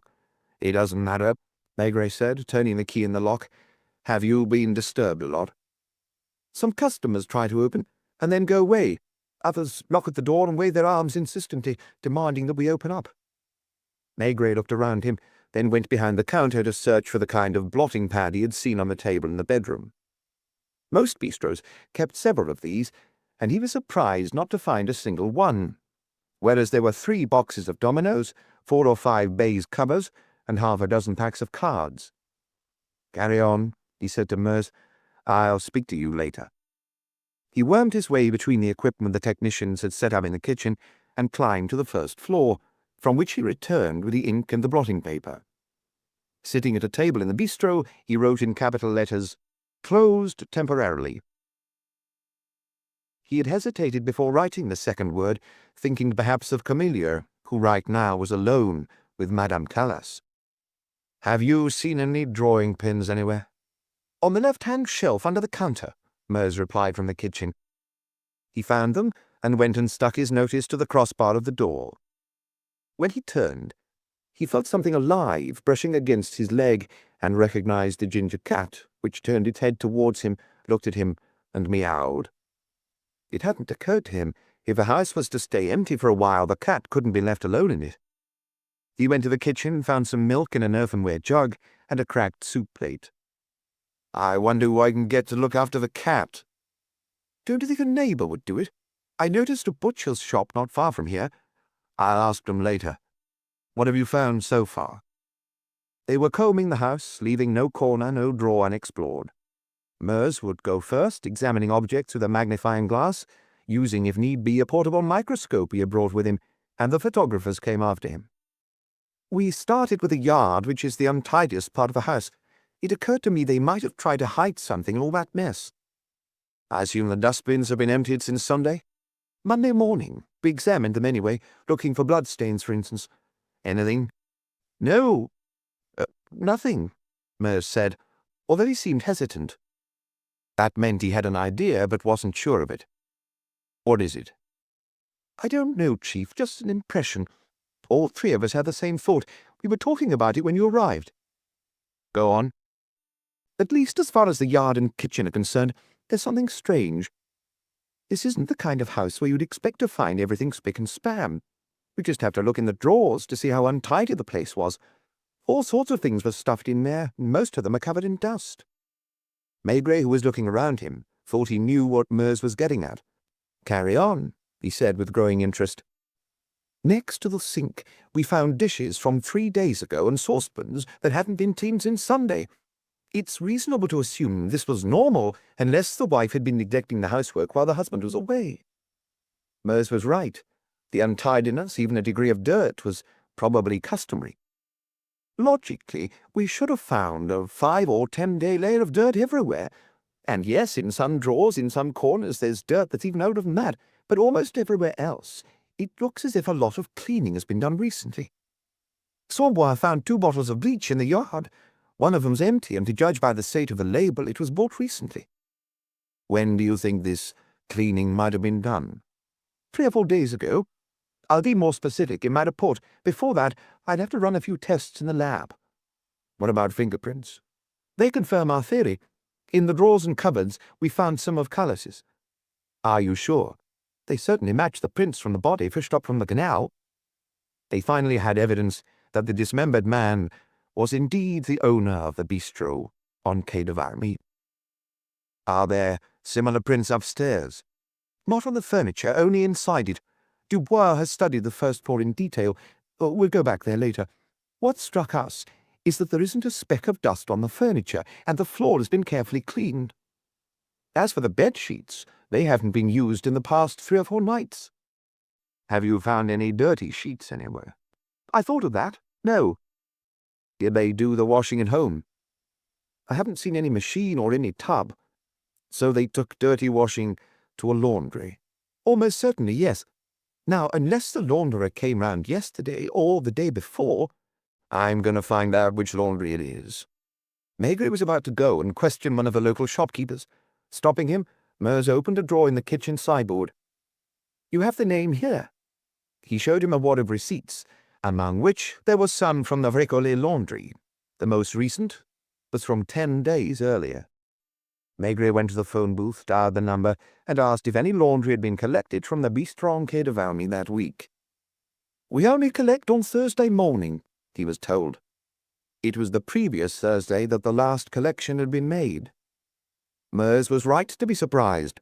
2 people couldn't have lived in the house since Thursday without producing some dirty linen, and it should have been somewhere, at least a few sheets, since those in the bedroom were almost clean. Tensively, Maigret went back to the team. What were you saying about the prints? So far, in the kitchen, we found 3 sets, not counting yours and Lepointe's, which I know by heart. The most frequent are a woman's. I assume they're Madame Callas's prints. That'll be easy to check. Then there are the prints of a man I think is probably quite young. There are only a few of them, and they're the freshest ones. Antoine, presumably, whom Madame Callas must have given something to eat in the kitchen when he had arrived during the night. Finally, there are 2 prints from another man, including one partly erased. Plus Callas's prints in the drawers. Yes. So, to sum it up, it looks as if quite recently, on Sunday, for example, the house was thoroughly cleaned, but nobody bothered about the inside of the furniture. Is that it? They were all thinking of the dismembered body that had been dragged up piece by piece from the waters of the canal. That dismemberment hadn't been carried out in the street or on a patch of waste ground. It had required time, because each piece had been carefully wrapped in newspaper and tied with string. In what condition would a room be in after an operation like that had been performed in it? Maigret now regretted having delivered Madame Callas into Judge Comelia's far-from-gentle clutches. Have you been down to the cellar? We had a quick look everywhere. At first glance, there's nothing unusual in the cellar, but we'll be going back down there too. He left them to get on with their work. For a while he walked up and down the bistro, and the ginger cat started following him. The sun lit the bottles lined up on the shelf and cast soft reflections on a corner of the counter. Passing the big stove, he realized that it had gone out. He opened it, saw that some of the ashes were still glowing, and mechanically stirred them. A moment later, he went behind the counter, dithered over the bottles, chose the bottle of Calvados, and poured himself a glass. The till was half open in front of him with a few banknotes and some small change in it. On the wall to the right near the window hung a list of the drinks with their respective prices. He took the price of a Calvados from his pocket and put the money in the till. He jumped as if caught out when he saw a figure looming outside the window. It was Inspector Judel, who was trying to see inside. Maigret went and opened the door. "I thought I'd find you here, Chief. I phoned headquarters and they told me they didn't know where you were." Judel looked around him with a touch of surprise, presumably searching for Madame Callas. "Is it true you arrested her?" "She's with Judge Camelio." With his chin, Judel gestured towards the kitchen, where he could see the technicians. "Have they found anything?" "It's still too early to know. And above all, too long to explain. Maigret didn't feel up to it." "I'm glad I've got hold of you. I don't want to do anything without your opinion. I think we found the red-headed man." "Where is he?" "If my information's correct, not far from here, unless he's on night shift this week. He works as a timekeeper at Zenith Transport, the company that— Oh, désolé, I know. Oulé and Langlois." "I thought you'd prefer to question him yourself." Mers's voice reached them from the kitchen. "Do you have a moment, Chief?" Maigret walked to the back of the bistro. Madame Callas's black shawl was spread on the table, and Mers, who had first examined it with a magnifying glass, was focusing his microscope. "Want to have a look at this?" "What am I looking for?" "Do you see brownish lines on the wall that look like twigs? Actually, it's hemp. Our tests will confirm it, but I'm pretty sure they're threads that are almost invisible to the naked eye and have come off a piece of string. The same kind of string that—" Maigret was referring to the string that had been used to wrap the parts of the dismembered body. "I'd almost be prepared to swear it. Madame Callas probably didn't do a lot of wrapping. We haven't found a single piece of string like that in the house. There are pieces of string in a drawer, but it's either thinner string or fiber string or red string." "Many thanks. I assume you'll still be here when I get back?" "What will you do with the cat?" "Take him with me." The cat let itself be picked up, and Maigret was holding it under his arm as he left the house. He hesitated as he was about to enter the grocery, and told himself that the animal would be better off in a butcher's shop. "Isn't that Madame Callas's cat?" the butcher's wife asked as he approached the counter. "Yes. Would it bother you to keep him for a few days?" "As long as he doesn't fight with mine." "Is Madame Callas a customer of yours?" "She comes in every morning." "Is it true that it was her husband who—" Instead of expressing herself in words on such a morbid subject, she preferred to glance towards the canal. "Yes, it looks like it's him." "What have they done with her?" And as Maigret was searching for an evasive answer, she went on, "I know that not everybody agrees with me, and that there's a lot to be said about her, but as far as I'm concerned, she's an unhappy woman who's not to blame." Within a few minutes, the two men were waiting for the procession of lorries to pass, so they could slip safely into the big yard of the Roulet and Langlois depot. A glass cage on the right bore the word "Office" in black lettering. The yard was surrounded by raised platforms that looked like the platforms in a railway freight yard, from which packages, sacks, and crates were loaded into the lorries. There was an incessant rough and tumble of activity, and the noise was deafening. "Chief!" Judel cried just as Maigret was reaching out for the door handle. Maigret turned and saw a red-headed man standing on one of the platforms with a slim ledger in one hand, a pencil in the other, looking at them fixedly. He was of medium height and wore grey overalls. His shoulders were broad, and the skin of his face, bright, ruddy, and pockmarked, looked like orange peel. Men loaded with packages passed in front of him, each yelling a name, a number, and the name of a town or village. But he didn't seem to hear them any longer, his blue eyes still fixed on Maigret. "Don't let him get away," Maigret told Judel. He went into the office, where a young girl asked him what he wanted. "Are either of the owners here?" She didn't have to reply, because a man with close-cropped grey hair now came up to him, a questioning look on his face. "Are you one of the owners?" "Joseph Langlois. I get the feeling I've seen you somewhere before." He had probably seen his photograph in the newspapers. Maigret gave his name, and Langlois waited suspiciously for what was to come next. "Who's the red-headed man I can see on the other side of the yard?" "What do you want with him?" "I don't know yet. Who is he?" "Dieudonné Pap, who's been working for me for more than 25 years. I'd be surprised if you found anything on him." "Is he married?" "He's been a widower for years. Actually, I think his wife died only 2 or 3 years after they got married." "Does he live alone?" "I suppose so. His private life is none of my business." "Do you have his address?" "He lives in Rue des Écluses Saint-Martin, not far from here. Do you know the number, Mademoiselle Beate?" 56. Does he work all day? He does his 8 hours like everybody else, but not necessarily during the day. The depot's open day and night. Lorries are loading and unloading constantly. Because of that, we have 3 shifts, and the rota changes every week. What shift was he on last week? Langlois turned to the girl he had called Mademoiselle Berthe. Can you have a look? She checked in a file. The early shift. Langlois explained what this meant. In other words, he came on at 6 in the morning and finished at 2 in the afternoon. Is your depot open on Sundays, too? Yes, but with only 2 or 3 men on duty. Was he one of them last Sunday? The girl again checked in her files. No. What time is he due to finish today? He's on the 2nd shift. That means he'll knock off at 10 this evening. Could you get someone to take his place? Can't you at least tell me what you want with him? I'm sorry, I can't. Is it something important? Probably very important. What do you suspect him of? I'd prefer not to answer that. Whatever you're thinking, I can tell you right now that you're barking up the wrong tree. If all my employees were like him, I'd never have anything to worry about. He wasn't pleased. Without telling Maigret what he was going to do and without asking him to follow him, he left the office, walked across the yard, and went up to Dieudonné Tap. Tap didn't react while his boss was talking to him, merely continued staring at the glass cage. Langlois turned to the far end of the yard and seemed to be calling someone. A little old man soon appeared, also in overalls, a pencil behind his ear. They exchanged a few words, and the newcomer took the ledger from the hands of the red-headed man who followed his boss across the courtyard. Maigret hadn't moved. The 2 men came in, and Langlois announced, "This is a detective chief inspector from a police judiciaire. Apparently he needs to speak to you." "I have a few questions for you, Monsieur Pape, if you don't mind coming with me."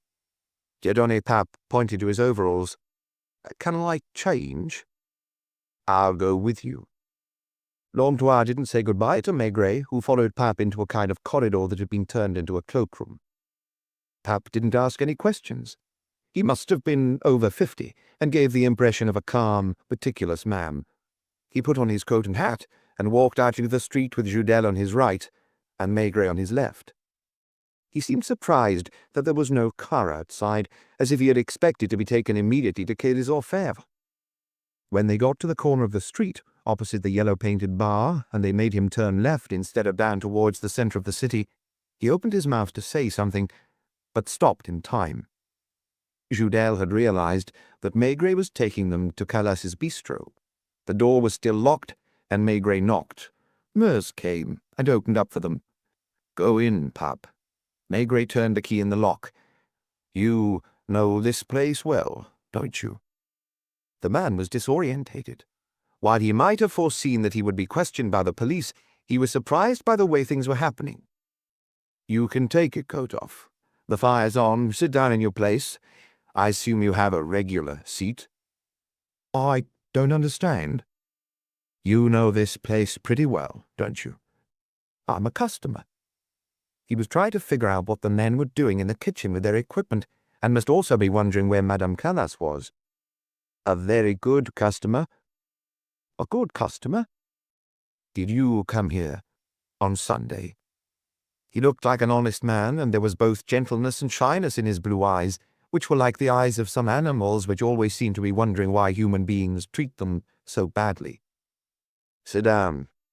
Intimidated, he did as he was told. "I wasn't here on Sunday." He had thought before answering. "Did you stay at home all day?" "I went to see my sister." "Does she live in Paris?" "No, in Nogent-sur-Marne." "Does she have a telephone?" "Nogent 317. Her husband's a building contractor." "Did you see anyone else, apart from your sister?"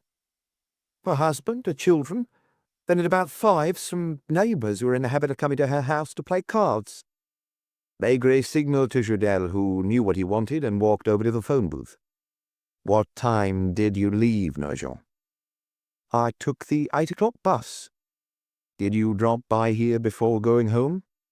"No." "When did you last see Madame Calas?" "On Saturday."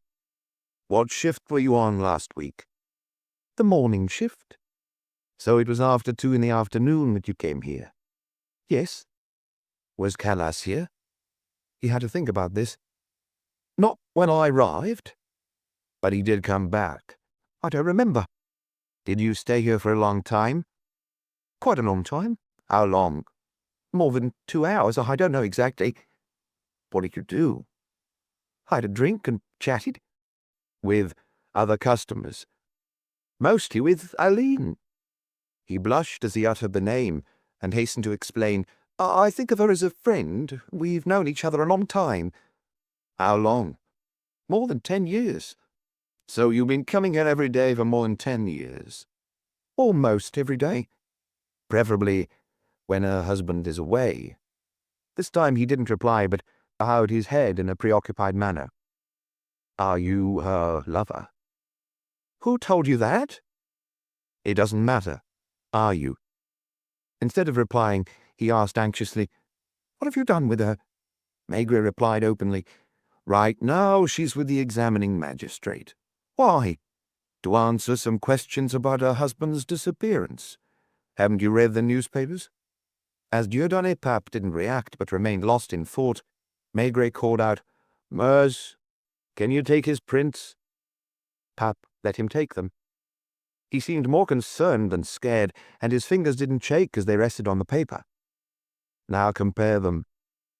With which ones? The two in the kitchen, including the one that's partly erased. When Mers walked away, Dieudonné Pape said in a soft but reproachful tone, If you want to know if I went in the kitchen, you only had to ask me. I often go there. Were you there last Saturday? I made myself a cup of coffee. You don't know anything about the disappearance of Omer Calas. He still seemed to be thinking things over, like a man faced with a crucial decision. You don't know that he was murdered and his body dismembered and thrown in the canal? There was something quite impressive about it. Neither Judel nor Maigret had expected it. Slowly, the man turned to look at Maigret, appeared to scrutinize his face, and at last said, still in the same soft but slightly reproachful voice, I have nothing to say. Did you kill Calas? Maigret insisted with equal gravity. Dieudonné Pape shook his head. I have nothing to say, he repeated. Chapter 7. Madame Calas's Cat. Maigret was eating his dessert when he became aware of the way his wife was looking at him, a slightly sardonic but maternal smile on her lips. He pretended not to notice it at first, looked back down at his plate and ate a few more spoonfuls of egg custard before raising his eyes again. Do I have a mark on the end of my nose? He grunted. No. Then why are you laughing at me? I'm not laughing. I'm smiling. It's as if you're making fun of me. Am I so comical? You're not comical, Jules. It was unusual for her to call him that, and it only happened when she was in a tender mood. What am I, then? Do you realize you haven't said a single word since you've been sitting here? No, he hadn't realized. Could you even tell me what you've been eating?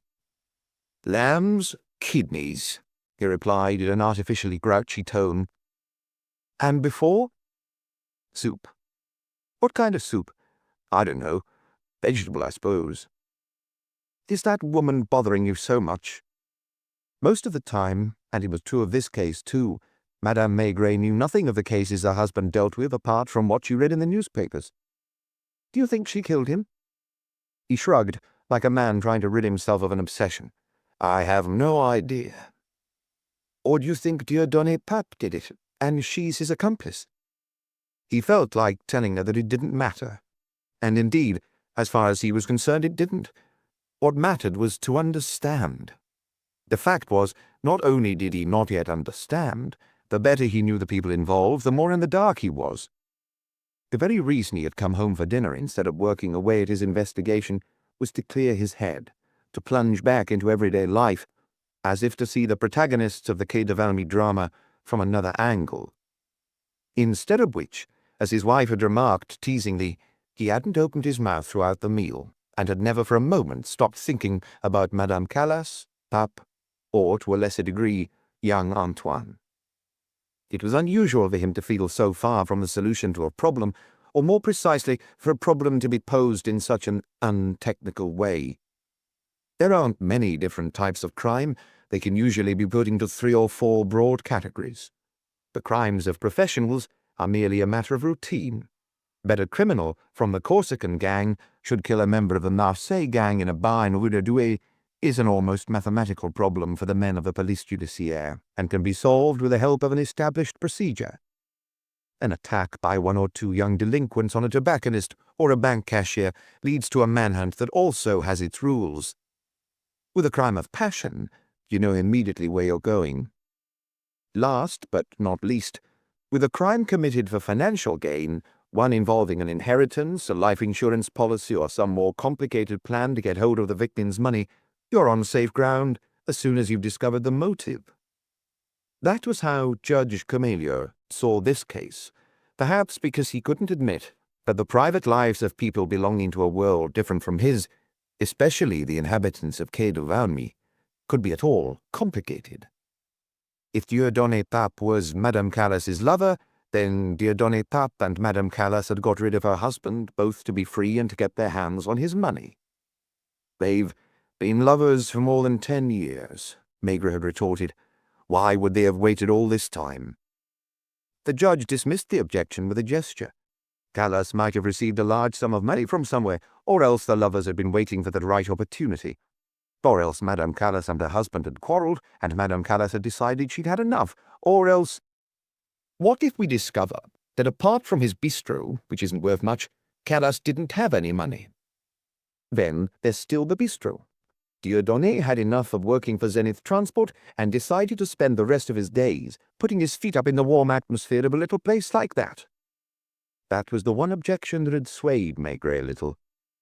What about Antoine Christin? It was true. The judge now had 2 possible culprits to consider, rather than 1. Christin was also Madame Callas's lover, and he was more likely than Pape to have needed money. The other 2 used him. You'll see, we'll discover that he was their accomplice. That was what the story had become in moving from Quai de Valmy to an examining magistrate's office, and until the truth came to light, all 3 of them were under lock and key.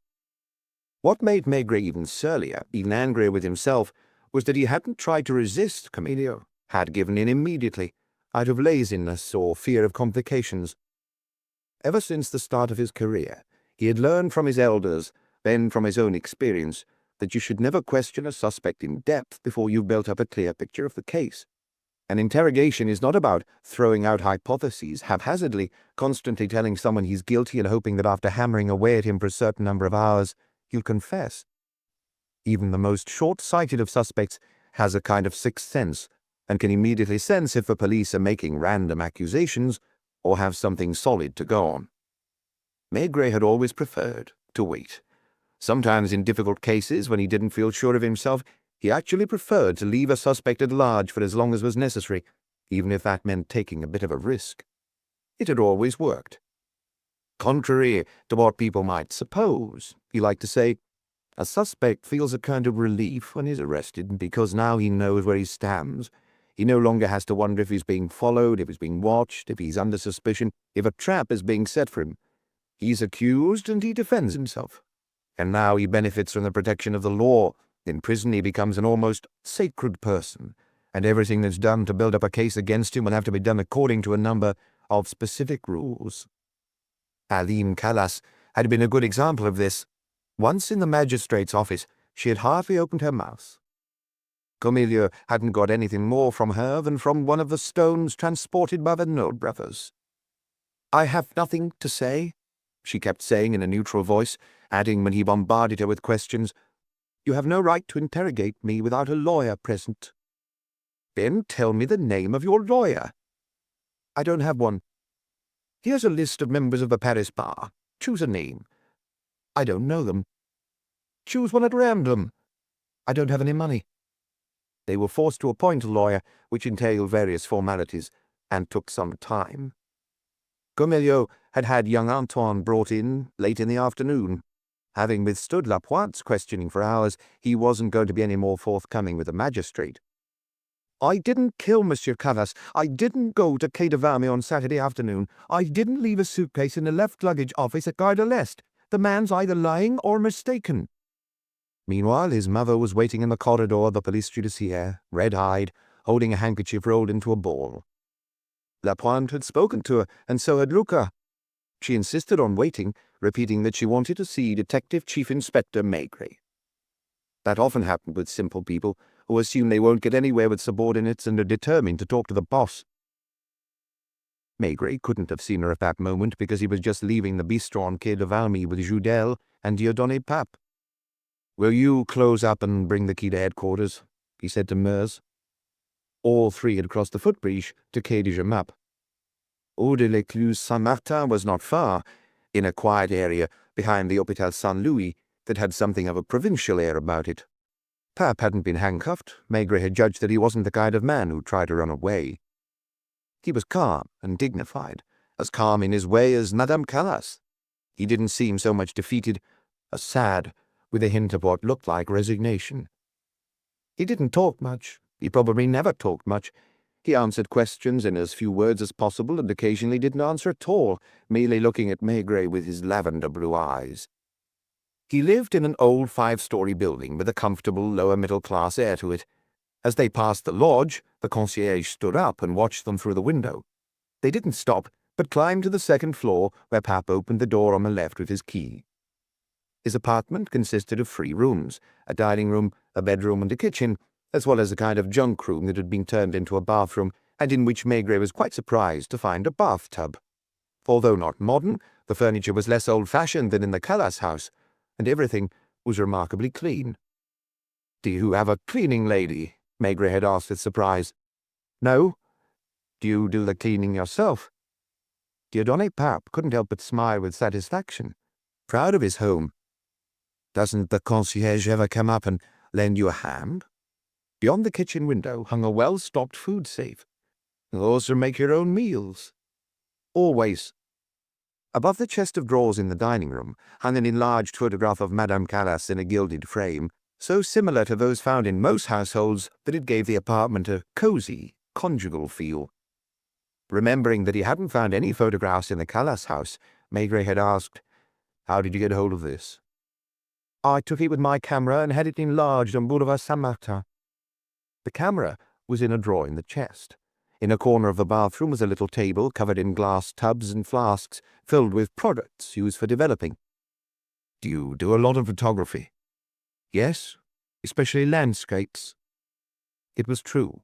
Searching the furniture, Maigret had found a batch of photographs depicting different parts of Paris and a smaller number of countryside views. Many showed the canal and the Seine. For most of them, Dieudonné Pape must have had to wait a long time in order to obtain certain quite striking lighting effects. "Which suit did you wear to visit your sister?" "The navy blue." He owned 3 suits, including the one he was wearing now. "Take them with you," Maigret had said to Judel. "The shoes, too." And finding dirty washing in a wicker basket, he'd had it added to the rest. He had noticed a canary hopping in a cage, but it wasn't until they were on their way out that he thought about what might happen to it. "Do you know anyone who will agree to have him?" "I'm sure the concierge will be glad to." Maigret had taken the cage and stopped outside. He didn't even need to knock. "Don't tell me you're taking him away," the concierge had exclaimed angrily. She wasn't talking about the canary, but about her tenant. She had recognized Judel, who was local. She might well have recognized Maigret, too, and she had read the newspapers. "To treat a man like him, the best man in the world, like a common criminal." She was short, dark, and slovenly-looking, with a shrill voice. She was so angry it looked as if she might scratch. "Could you look after the canary for a while?" She'd literally torn the cage from his hands. "Just wait and see what the tenants and neighbours say, and don't worry, Monsieur Dieudonné. We'll all visit you in prison."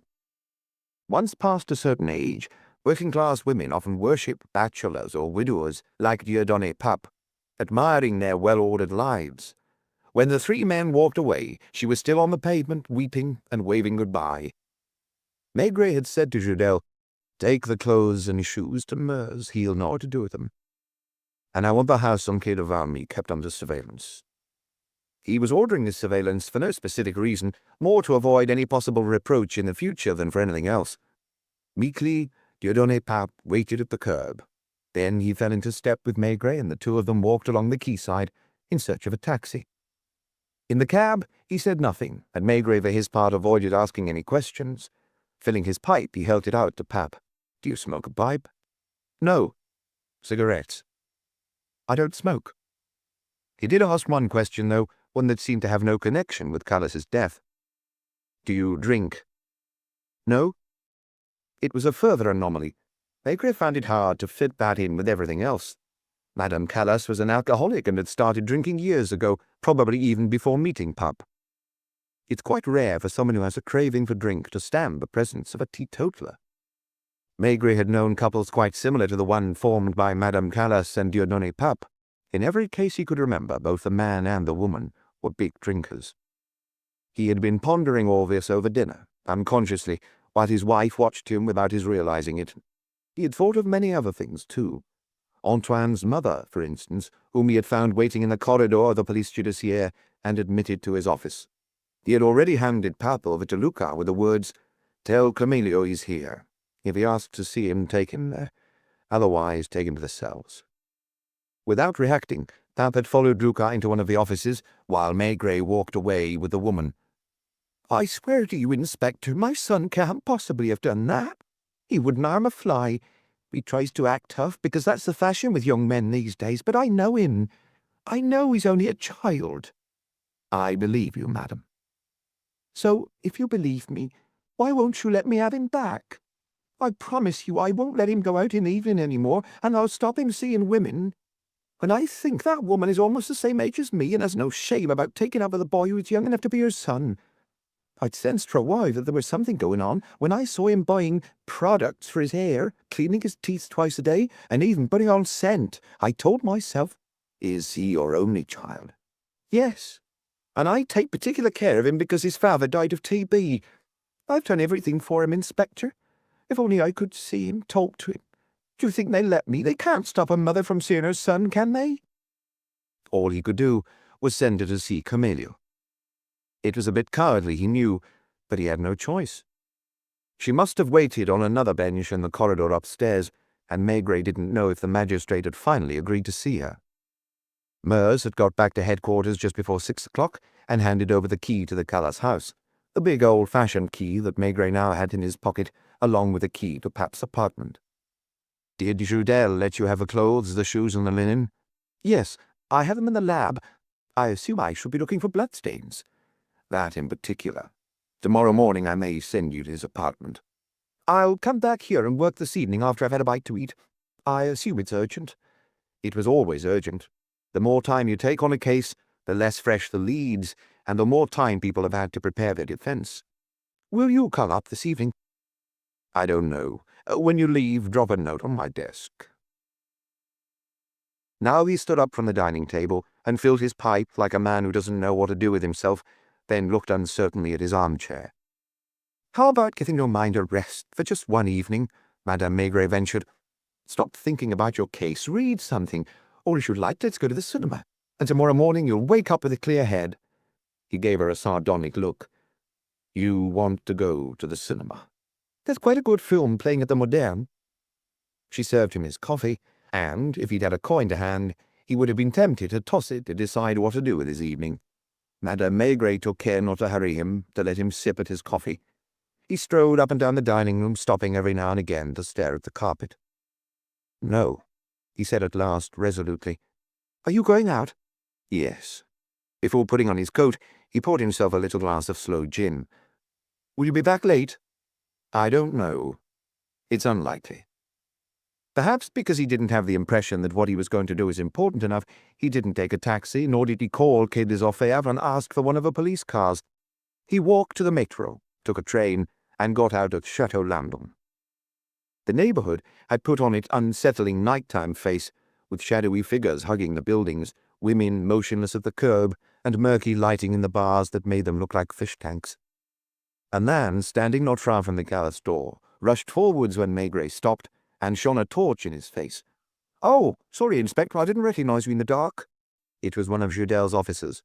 Anything to report? No, or rather yes. I don't know if it's of any importance. About an hour ago a taxi came along the quayside and started slowing down about 50 meters away. It kept going, slowing even more as it got to the house, but didn't stop. Did you see who was inside? A woman. When the cab passed the street lamp, I saw that she was young. She had a grey coat on, no hat. Then the taxi sped up again and turned left into Rue Louis-Blanc. Was it Lucette, Madame Callas's daughter, who had come to check that her mother hadn't been released? She knew from the newspapers that she'd been taken to Quai des Orfèvres, but so far the press hadn't said anything more. Do you think she saw you? It's quite likely. Judel didn't say anything about having to hide. Most of the time I walk up and down to keep warm. There was another possibility. Had Lucette Callas intended to go inside the house if it wasn't being watched? To get what, if that was the case? He shrugged, took the key from his pocket and turned it in the lock. He couldn't immediately find the light switch, not having had occasion to use it before. A single light came on that he had to go to the bar, where there was another switch in order to turn on the light at the far end. Merz and his men had tidied everything before they left, so there was nothing changed in the bistro, except that the stove had finally gone out and the place felt colder. As he was walking towards the kitchen, Maigret jumped, because something had just moved noiselessly near him. It took him a few seconds to realize that it was the cat he had earlier left with the butcher's wife. The animal now rubbed against his leg, and Maigret bent down to stroke it. "How did you get in here?" he muttered. It bothered him. The door that led from the kitchen to the yard was locked. The window was also closed. He went upstairs, switched on the light on the first floor, and found a half-open window. Now he understood. There was a shed in the yard of the neighbouring house, a shed with a zinc roof, and it was from there that the cat had jumped a distance of more than 2 meters. Maigret went back downstairs. As there was a little milk left in the earthenware jug, he gave it to the cat. "What now?" he said aloud, as if talking to the cat. What must they look like, the two of them, there in the empty house? He had never realized how solitary and desolate a bistro could look, without the owner behind the counter, without customers. Yes, this was how the room looked every night once the last customers had gone, and Callas had put up the shutters and turned the key in the lock. They were both there then, he and his wife, and there was nothing left to do but turn out the lights, walk through the kitchen, and go upstairs to bed. Madame Callas was most often in a state of dazed lethargy from all the swigs of cognac she'd taken during the day. Did she have to hide from her husband to drink? Or else, pleased with the outside recreations he himself enjoyed every afternoon, did he treat his wife's passion for the bottle with indulgence? It suddenly occurred to Maigret that there was one person about whom they knew almost nothing, and that was the dead man. From the first, for everyone, he had been the dismembered man. An odd thing, which Maigret often noticed, was that people don't have the same reactions, the same pity, for example, or the same revulsion, faced with scattered limbs, as opposed to an intact corpse.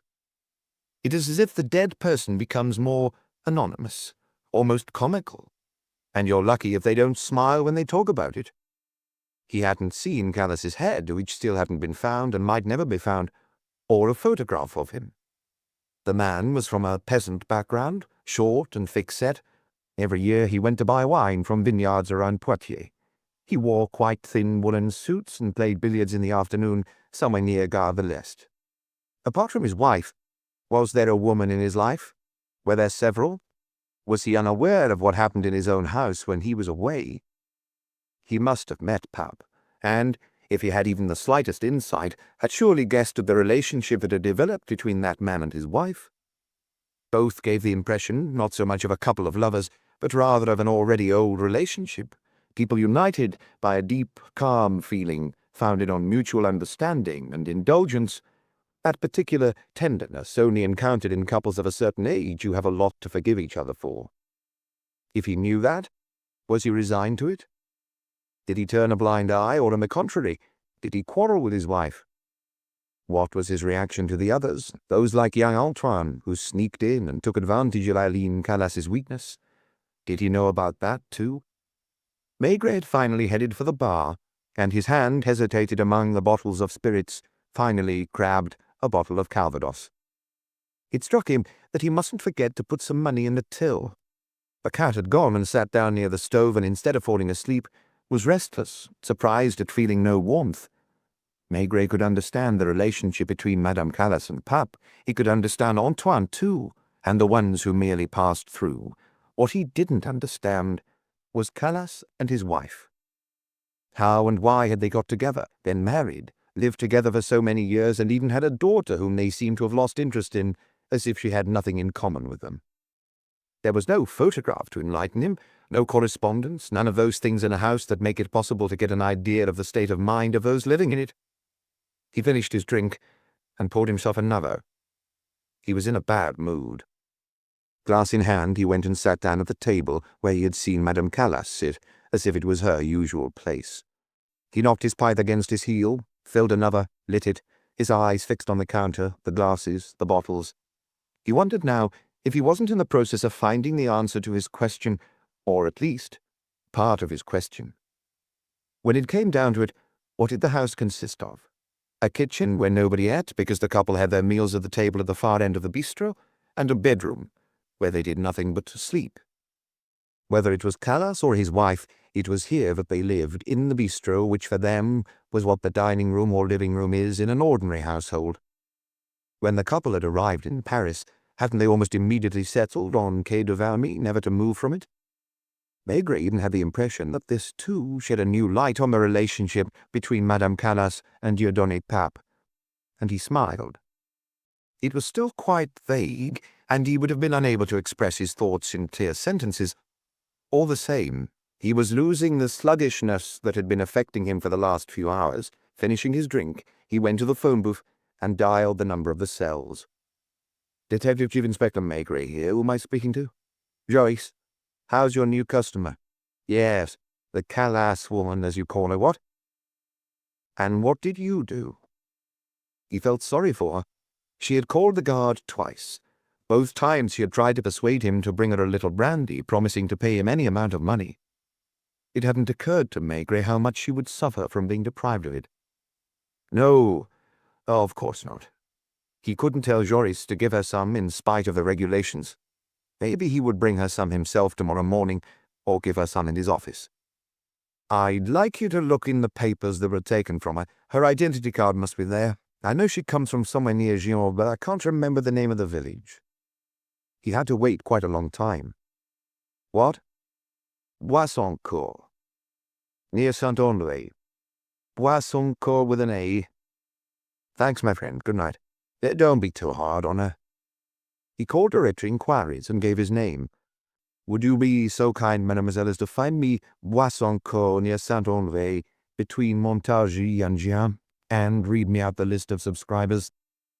"Will you stay on the line?" "Yes." It didn't take long. The woman was excited at the thought of assisting the famous Detective Chief Inspector Maigret. "Are you taking this down?" "Yes." "Arrivard, Route de Seine, unemployed." "Go on." "Arcelin Victor, butcher." "Don't you want the number?" "No." "Honoré de Boissoncourt, Château of Boissoncourt." "Go on." "Dr. Camuset." "Give me his number." 17. "Next." "Callas, Aubert, cattle merchant." "Number?" 21. "Callas, Julien, grocer. His number is 3. "Any other Callases?" "No, there's a Luchet who's unemployed, a Pierre Booth who's a blacksmith, and a Simenon who's a grain merchant." "Could you call me the first Callas on the list, then probably the second one as well?" He heard the telephone girls talking to each other down the line, then a voice announced, "Saint-Andre on the line." Number 21 was rung. The ringing went on for a long time until a woman's voice was heard. "What is it?" "Detective Chief Inspector Maigret here from the Police Judiciaire in Paris. Are you Madame Callas? Is your husband at home?" He was in bed with flu. "Are you related to a man named Omer Callas?" "What's he been up to? Has he done something wrong?" "So you know him?" "Actually, I've never seen him, because I'm not from here. I'm from the Artois, and he'd already gone when I married." "Is he a relative of your husband's?" "His first cousin. He still has a brother around here, Julien, who's a grocer." "Do you know anything else about him?" "About Omer? No, but I've no desire to know anything more." She must have hung up, because another voice asked, "Do you want me to put the second call through, Inspector?" This time the answer came more quickly. The man who came on the line was even more reticent. "I hear what you're saying, but what exactly do you want of me? Was Omer Callas your brother?" "I had a brother named Omer." "Is he dead?" "I've no idea. I haven't heard from him in 20, almost 25 years. A man named Omer Callas has been murdered in Paris. I heard that earlier on the radio." "Did you also hear his description? Does he sound like your brother?" "After so long it's hard to say." "Did you know he lived in Paris?" "No." "Or that he was married?" Silence. "Do you know his wife?" "Listen, I've nothing to tell you. I was 15 when my brother left, but I haven't seen him since. I've never had a letter from him. I have no desire to know. If you want information, you should call Maître Canonge." "Who's he?" "The lawyer." When he finally got hold of Canonge's number, the man's wife exclaimed, "Well, that's a coincidence." "What is?" "That you should be phoning now. How did you know?" "Earlier, after hearing the news on the radio, my husband wondered if he should phone you or go to see you. In the end, he decided to go to Paris. He took the 8:22 train. He'd be at Gare d'Austerlitz just after midnight. I don't know the exact time." "Where does he usually stay?" "In the old days, the train arrived at Gare d'Orsay. He still stays at the Hôtel d'Orsay." "What does your husband look like?" "A handsome man, tall, strong, with grey hair. He's wearing a brown coat, a brown suit, and apart from his briefcase, he took a pigskin suitcase with him. I'm still wondering what it was that made you think of him." When Maigret hung up, he had a smug smile on his face in spite of himself, and almost poured himself another drink. Then he told himself he would have plenty of time for a drink at the station. All that remained was to telephone Madame Maigret and tell her he would be back quite late tonight. Chapter 8. The Lawyer from Saint-André. Madame Canonge hadn't exaggerated. Her husband really was a handsome man of about 60, who looked more like a gentleman farmer than a country lawyer. Standing by the gate at the end of the platform, Maigret immediately recognized him from a distance as he strode among the passengers from the 12:22 train, towering over the others, a pigskin suitcase in one hand, his briefcase in the other, and it was clear from his self-confident demeanor that he was a regular in this station, and even on that train. Tall and strong, he was the only one to be dressed with an almost overly studied elegance. His overcoat wasn't just any brown, but an unusual soft chestnut color that Maigret had never seen, and the cut bore the mark of a high-class tailor. His complexion was ruddy beneath his silvery hair, and even in the bad light of the station forecourt, Maigret could tell this was a man who took good care of himself. He was closely shaven and probably wore a discreet eau de cologne. Some 50 meters from the gate, he had spotted Maigret among the people waiting, and had frowned, like a man trying to remember something. He, too, must often have seen the inspector's photograph in the newspapers. Coming closer, he was still unsure whether or not to smile and hold out his hand. It was Maigret who took 2 steps forward. "Maître Canonge?" "Yes. Are you Detective Chief Inspector Maigret?" He put his suitcase down at his feet and shook the proffered hand. "You're not going to tell me you're here by chance?" "No, I phoned your house this evening. Your wife told me you'd taken the train and that you'd be staying at the Hôtel d'Orsay. To be on the safe side, I thought it best to come here and wait for you." There was still one thing the lawyer didn't understand. "Did you read my ad?" "No." "Strange. Before anything else, I think we should get out of here. Will you come with me to the Hôtel d'Orsay?" They took a taxi. "I came to Paris to see you and was planning to phone you first thing tomorrow." Maigret had not been mistaken.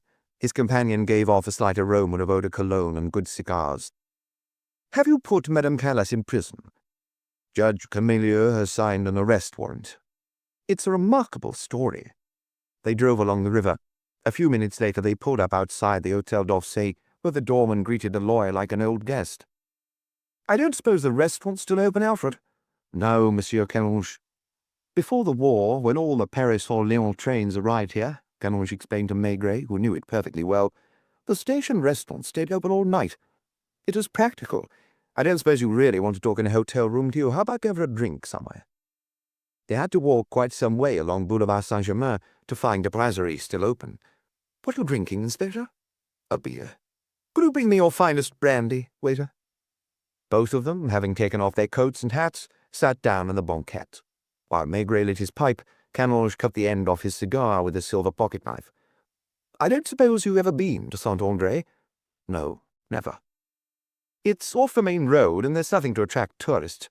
If I understood correctly what the radio announced this afternoon, the dismembered man from the Canal Saint-Martin is none other than that rascal Cass. His fingerprints match those found in the house on Quai de Vermy. When I read the few lines the newspapers devoted to the discovery of the body, I had a feeling it was him, and I almost phoned you. Did you know Cass? I used to. I knew the woman who became his wife rather better. Cheers.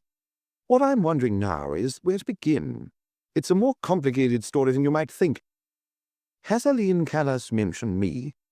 No. Do you believe she's mixed up in the murder of her husband? I don't know. The examining magistrate is convinced she is. What has she said in her defense? Nothing. Has she confessed? No, she refuses to say a word. I think, Inspector, that she's the most extraordinary person I've ever met in my life.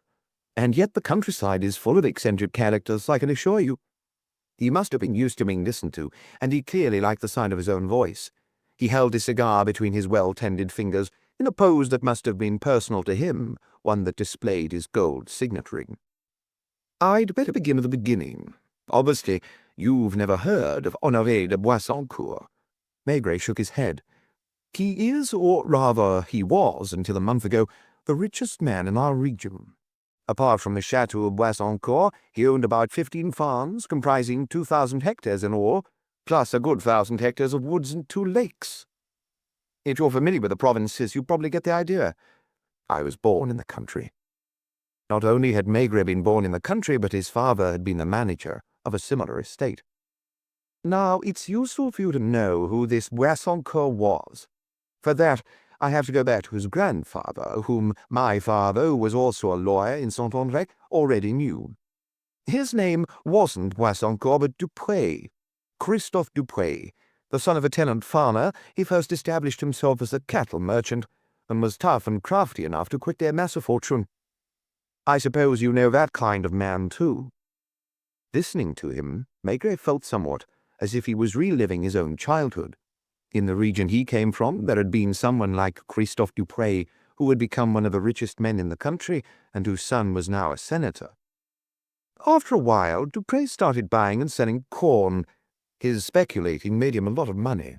With his profits he bought land, one farm at first, then 2, then 3, so that by the time he died, the Chateau of Boissancourt, which used to belong to a widow without children, had passed into his hands along with its outbuildings. Christophe had married the daughter of a cavalry officer, and they had 1 son and 1 daughter. When he died, his son, Alain, started to call himself Dupré de Boissancourt. Gradually he dropped the Dupré, and eventually, when he was elected to the departmental council, he obtained a decree legalizing his new name. This, too, brought many memories back to Maigret's mind. So much for the older generations. Honoré de Boissancourt, the grandson of Christophe Dupré, who could be called the founder of the dynasty, died a month ago. He'd married Emily d'Espessac from an old local family that had fallen on hard times. After giving him a daughter, she died in a riding accident when the child was still very young.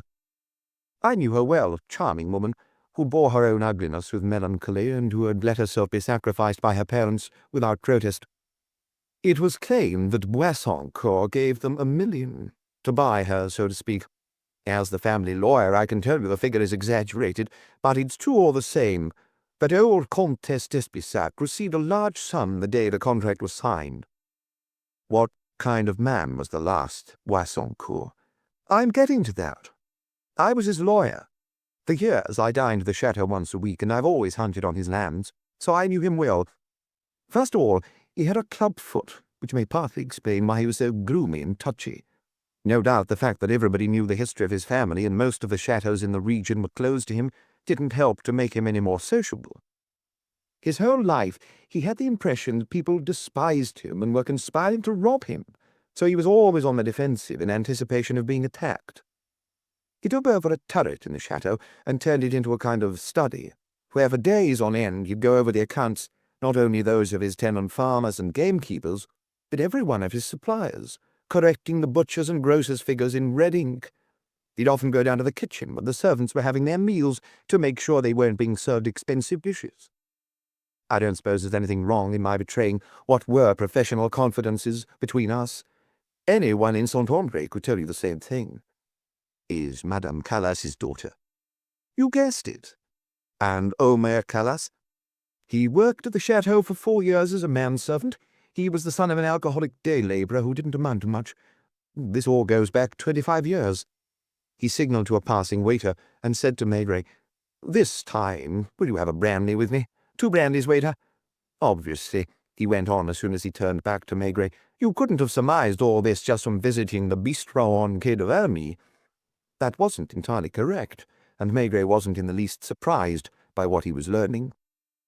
I sometimes talked about Aline with old Dr. Pétrel, who's sadly dead now and has been replaced by Camuset. Camuset never knew her and won't be able to tell you anything about her. As for me, I'm incapable of describing her case to you in technical terms. Even when she was a small child, she was different from the other little girls. There was something disturbing about her.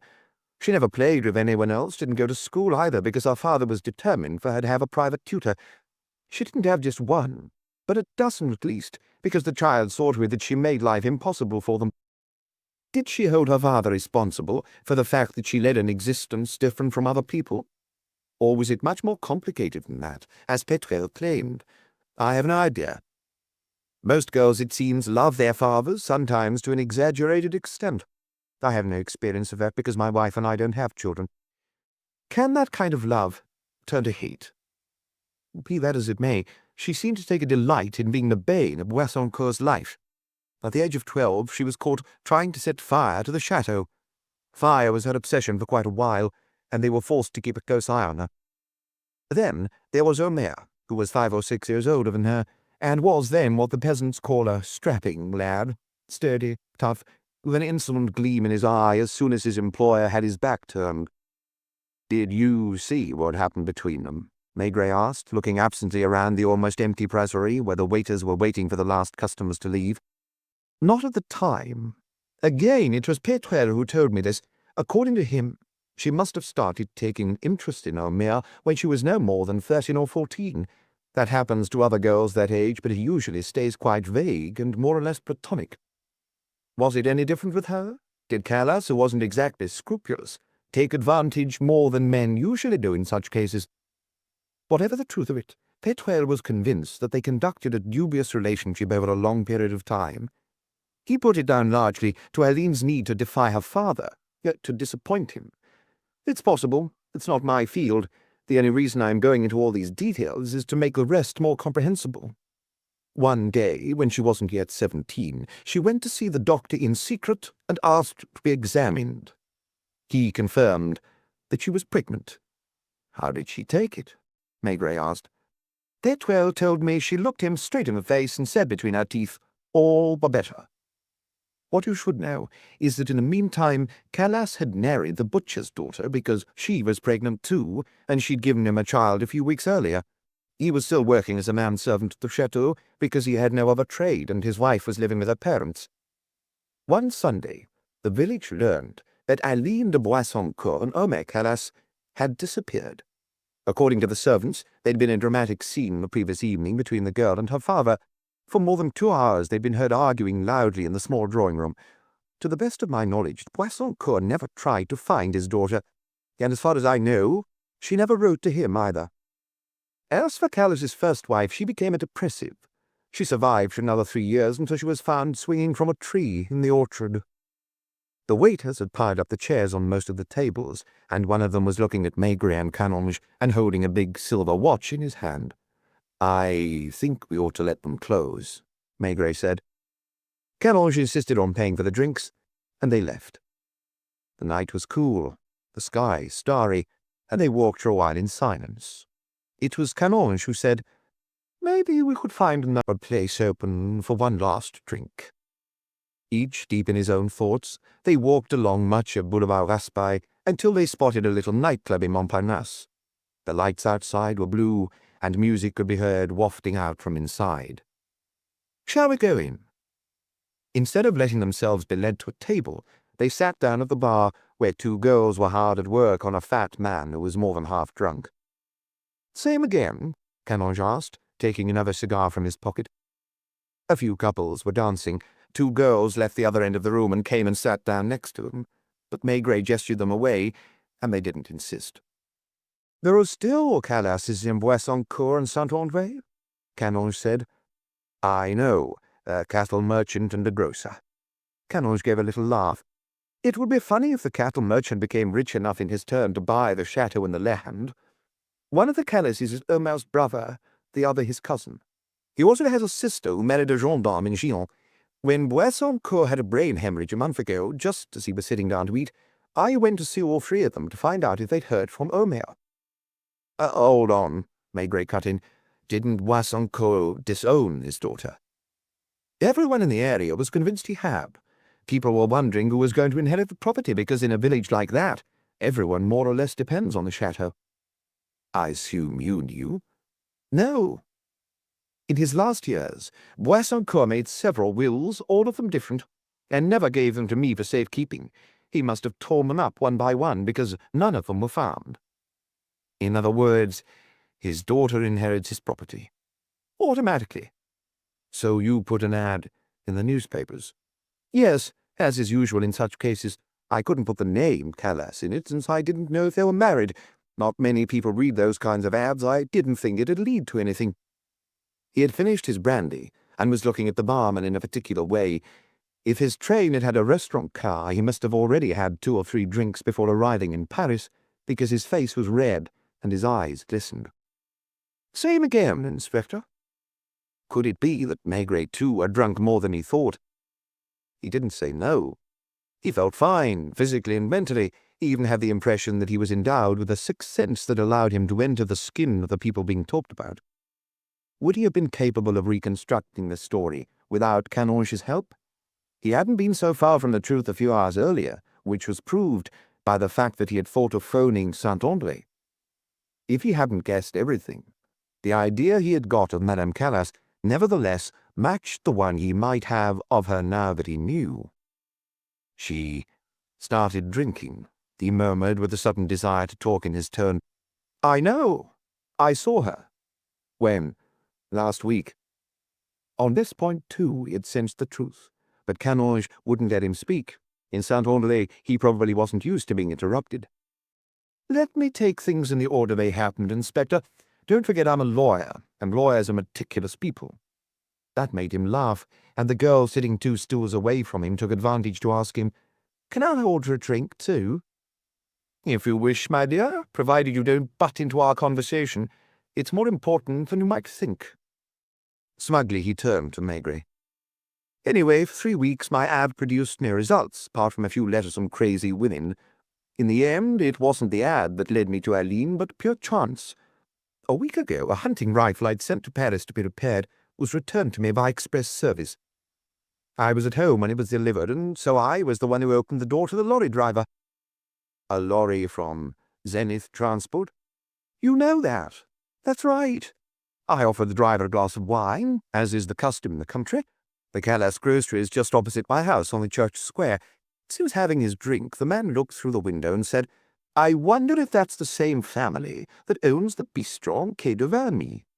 'Is there a Calas on the Quai de Vermy?' I asked. 'A funny little bistro where I'd never set foot before last week. It was one of the timekeepers who took me there.'" Maigret would have sworn that the timekeeper was none other than Dieudonné Pape. "Did you ask him if the timekeeper had red hair?" "No. I asked him the first name of this particular Calas. He started searching in his memory, vaguely remembering reading the name on the front of the bistro. I suggested Omer, and he said that was it. To be sure, I took a train to Paris the next day." "The evening train?" "No, the morning one." "What time did you arrive at Quai de Vermy?" "Just after 3 in the afternoon. In the bistro, which was quite dark, I saw a woman I didn't recognize immediately. I asked her if she was Madame Calas, and she said she was. Then I asked her first name. She gave me the impression she was half drunk. She does drink, doesn't she?" He too drank, not in the same way, but enough to now have watery eyes. Maigret wasn't sure their glasses hadn't been filled once again. The woman, who had changed stools, was leaning over Canonge and holding his arm. If she was following his story, nothing showed on her expressionless face. "You were born Eileen de Boissoncourt, weren't you?" I asked her. She looked at me and didn't deny it. I remember she was sitting near the stove with a big ginger cat in her lap. "Have you heard that your father has died?" I continued. She said she hadn't, but didn't show any surprise or emotion. "I was his lawyer and am now handling his estate. Your father didn't leave a will, Madame Callas, which means that the chateau, the land, and his entire fortune passed to you." "How did you get my address?" she asked. "I got it from a lorry driver who came here by chance." "Does anybody else know it?" "I don't think so." She stood up and went to the kitchen. To have a drink from a bottle of cognac, obviously. When she came back, she looked like someone who'd made up her mind. "I don't want that money," she declared in an indifferent voice. "I assume I have a right to give up the inheritance?" "Anyone has the right to refuse an inheritance. All the same." "All the same what?" "I advise you to think it over and not come to a hasty decision." "I have thought it over. I refuse. I assume I also have the right to demand that you don't tell anyone where I am." As she spoke, she occasionally threw an anxious glance outside, as if she was afraid of seeing someone walk in, maybe her husband. At least that's what I assumed. I insisted, as was my duty. I haven't found any other inheritors of Boissoncourt. "It's probably best if I come back another time," I suggested. "No, don't come back. Omer absolutely mustn't see you here. That would be the end of everything." She seemed terrified. "Don't you think you should consult your husband? Especially not him." I argued with her for a while longer, then got up to leave. I gave her my card and suggested she phone or write to me if she changed her mind over the next few weeks. A customer came in who looked as if he was quite at home there. A red-headed man with a pockmarked face. "I think so, yes." "What happened?" "Nothing. She put my card in the pocket of her apron and walked me to the door." "What day was this?" "Last Thursday." "Did you see her again?" "No, but I saw her husband." "In Paris?" "In my office in Saint-André." "When?" "Saturday morning. He arrived in Saint-André on Friday afternoon or Friday evening. The first time he came to see me was on Friday at about 8.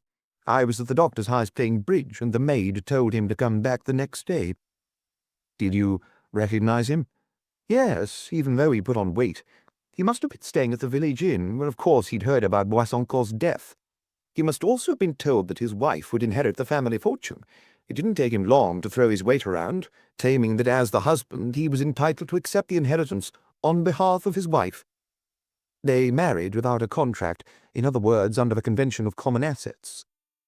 "Meaning one of them couldn't do anything without the other?" "That's what I told him."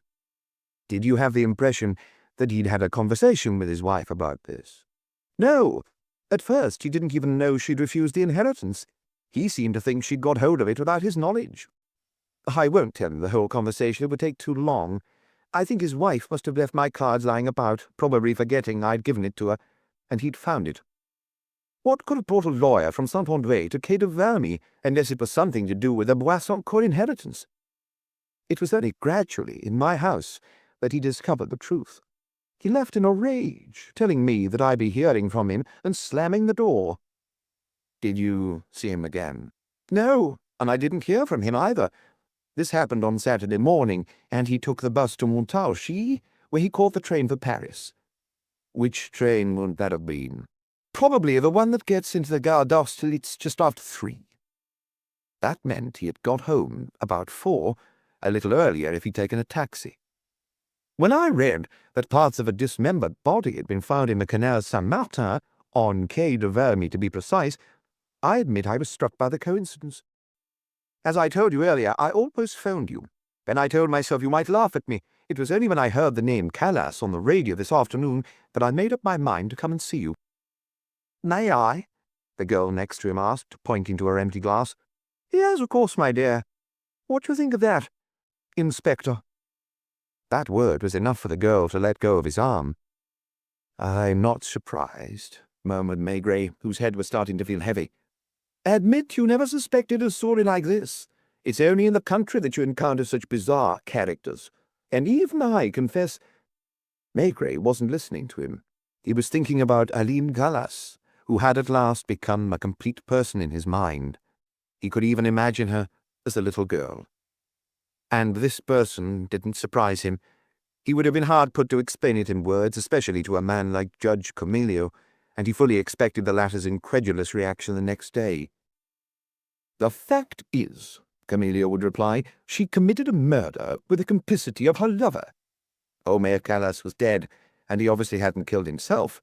Someone must therefore have struck the fatal blow and then cut up his body." Maigret thought he could hear Camillia's shrill voice. "I call that cold blood, don't you? You're surely not going to tell me it's a crime of passion. No, Maigret, I do sometimes agree with you, but this time—" Canonge held up a full glass. "Cheers." "Cheers." "What are you thinking about?" "Aline Callas." "Do you think she followed Omer just to annoy her father?" Even with Canonge, and even after a few glasses of brandy, it was impossible to express what he thought he understood. It was necessary, first of all, to admit that everything the girl had done at the Boissoncourt chateau was already a protest. Dr. Pétrel would no doubt have presented the case better than he could. Her arson attempts, first of all, then her sexual relations with Callas, finally her departure with Callas while others in her situation would have provoked an abortion. Perhaps it was also a kind of defiance or disgust. Maigret had often tried to get other people, including men of experience, to admit that those who fall, especially those who have a morbid determination to descend ever lower and take pleasure in disgracing themselves, are almost always idealists. "It was pointless," Camillia would reply. "Let's just say she's always been depraved." On Quai de Valmy she had started drinking. That fitted in with the rest, as did the fact that she had stayed without ever being tempted to run away and had clung to the atmosphere of the bistro. He thought he understood Omer, too. Omer, who had realized the dream of so many country boys, to earn enough money as a manservant or a chauffeur to become the owner of a bistro in Paris. Omer led a lazy life there, dragging himself from the counter to the cellar, going once or twice a year to buy wine in the Poitou, and spending his afternoons in a brasserie near Gare de l'Est playing belote or billiards. They hadn't had time to investigate his private life. Maigret vowed to do so in the coming days, if only for his own satisfaction. He was convinced that apart from his passion for billiards, Omer had brief opportunistic affairs with young maids and female workers in the neighborhood. Had he been expecting the inheritance? It was unlikely. Like everyone else, he must have thought that Boissoncourt had disowned his daughter. It had taken the lawyer's business card to give him hope. "What I can't understand," Canonge said, "what's beyond me, my dear Maigret, and I've seen all kinds of heirs in my time, is that she could have refused a heaven-sent fortune." For Maigret, on the other hand, it was only natural. What would the money have brought her at this stage in her life? Would she have moved to the chateau with Omer? Would they have started leading, either in Paris or elsewhere, on the Riviera, for instance, a life modelled on that of the upper middle classes? She had preferred to stay in her place, a place she had made for herself rather like an animal in its burrow. There she would spend days that were all alike, with swigs of cognac behind the kitchen door, and a visit from Dieudonné Tape in the afternoon. He too had become a habit, more than that perhaps because he knew and she wasn't ashamed in front of him, and they could sit together by the stove, in silence. "Do you think she killed him?" "I don't think so." "What about her lover?" "That's quite likely." The musicians were putting away their instruments. Here, too, they were about to close. Maigret and Canonge found themselves back out on the streets and set off in the direction of Saint-Germain-des-Prés. "Do you live far?" "Boulevard Richard-Lenoir." "I'll walk part of the way with you." Why did her lover kill Omer? Was he hoping to persuade her to accept the inheritance? They were both unsteady on their feet, but they felt good walking the streets of Paris, where the only thing to disturb them every now and again was a passing taxi. "I don't think so." The next day he would have to talk to Camillia in another tone, because he realized there was something sentimental in his voice. "Why did he kill him?" "What do you think Omer's first concern was when he got back from Saint-Ombray?" "I don't know. I assume he was angry and ordered his wife to accept the money." An image came back to Maigret's memory. A bottle of ink and a blotting pad containing a few sheets of white paper on the table in the bedroom. "That's in his character, isn't it?" "Very much so." "Let's suppose Omer tried to force her to sign a paper saying she accepted, and she dug her heels in. "He was the kind of man who'd have given her a thrashing. I know our peasants." He did occasionally beat her. "I'm starting to see what you're getting at." When he comes back, he doesn't bother to change. It's Saturday afternoon about 4. He gets Aline to come upstairs, orders her about, threatens her, hits her. And then her lover arrives? That's the most plausible explanation. Dieudonné Pap knows the house. Hearing the noise on the first floor, he crosses the kitchen and goes upstairs to rescue Aline. "And kills the husband," Canonge concluded humorously. "He kills him, deliberately or accidentally, by hitting him on the head with some instrument or other, after which he cuts him up into pieces." That drew laughter from Canonge, who was in a jovial mood. "Priceless. And what really strikes me as priceless is the idea of cutting Omer up in pieces. I mean, if you'd known Omer—" Instead of sobering him up, the fresh air merely accentuated the effects of the alcohol. "Will you walk back with me a little way?" They both retraced their steps, then turned and did the same thing again. "He's a curious man," Maigret sighed. "Who? The mayor?" "No, Pap." "To top it all, his name's Pap." "Not just Pap, but Dieudonné Pap." "Oh, priceless." "He's the quietest man I've ever met." "Is that why he cut her mare up into pieces?" It was true. It took a man like him, solitary, patient, meticulous, to so successfully erase the traces of a murder. Even Mers and his men, with all their equipment, had found nothing in the house on Quai de Valmy to prove that a crime had been committed there. Had Aline Calas helped to clean everything thoroughly and dispose of the linen and any objects that might have borne incriminating stains? Pap had made only one mistake, a hard one to avoid as it happened. He hadn't foreseen that Maigret would be surprised at the lack of dirty washing in the house, and would think of asking the laundry. What had the couple hoped? That weeks or months would pass before parts of Calas's remains would be found in the canal, and that by then these remains would be impossible to identify? That was what would have happened if the No Brothers' barge hadn't been transporting a few tons of freestone too many, and hadn't scraped the sludge at the bottom of the canal. Had the head been thrown in the Seine, or in a sewer? Maigret might know in a few days. He was convinced he would know everything in the end, yet that no longer aroused anything in him but a technical curiosity. What mattered was the drama that had played itself out among the three protagonists, and about that he was convinced he wasn't wrong. He would have sworn that once all trace of the crime had been erased, Aline and Pap had entered the hope of a new life, not very different from the previous one. For a time, Pap would have continued, as he had in the past, to spend an hour or two every afternoon in the little bistro. Gradually, his visits would have grown longer until, with the husband forgotten by the customers and the neighbors, he moved in for good. Would Aline have continued to let Antoine Christin and others have their way with her? It was possible. Maigret didn't dare venture into such deep waters.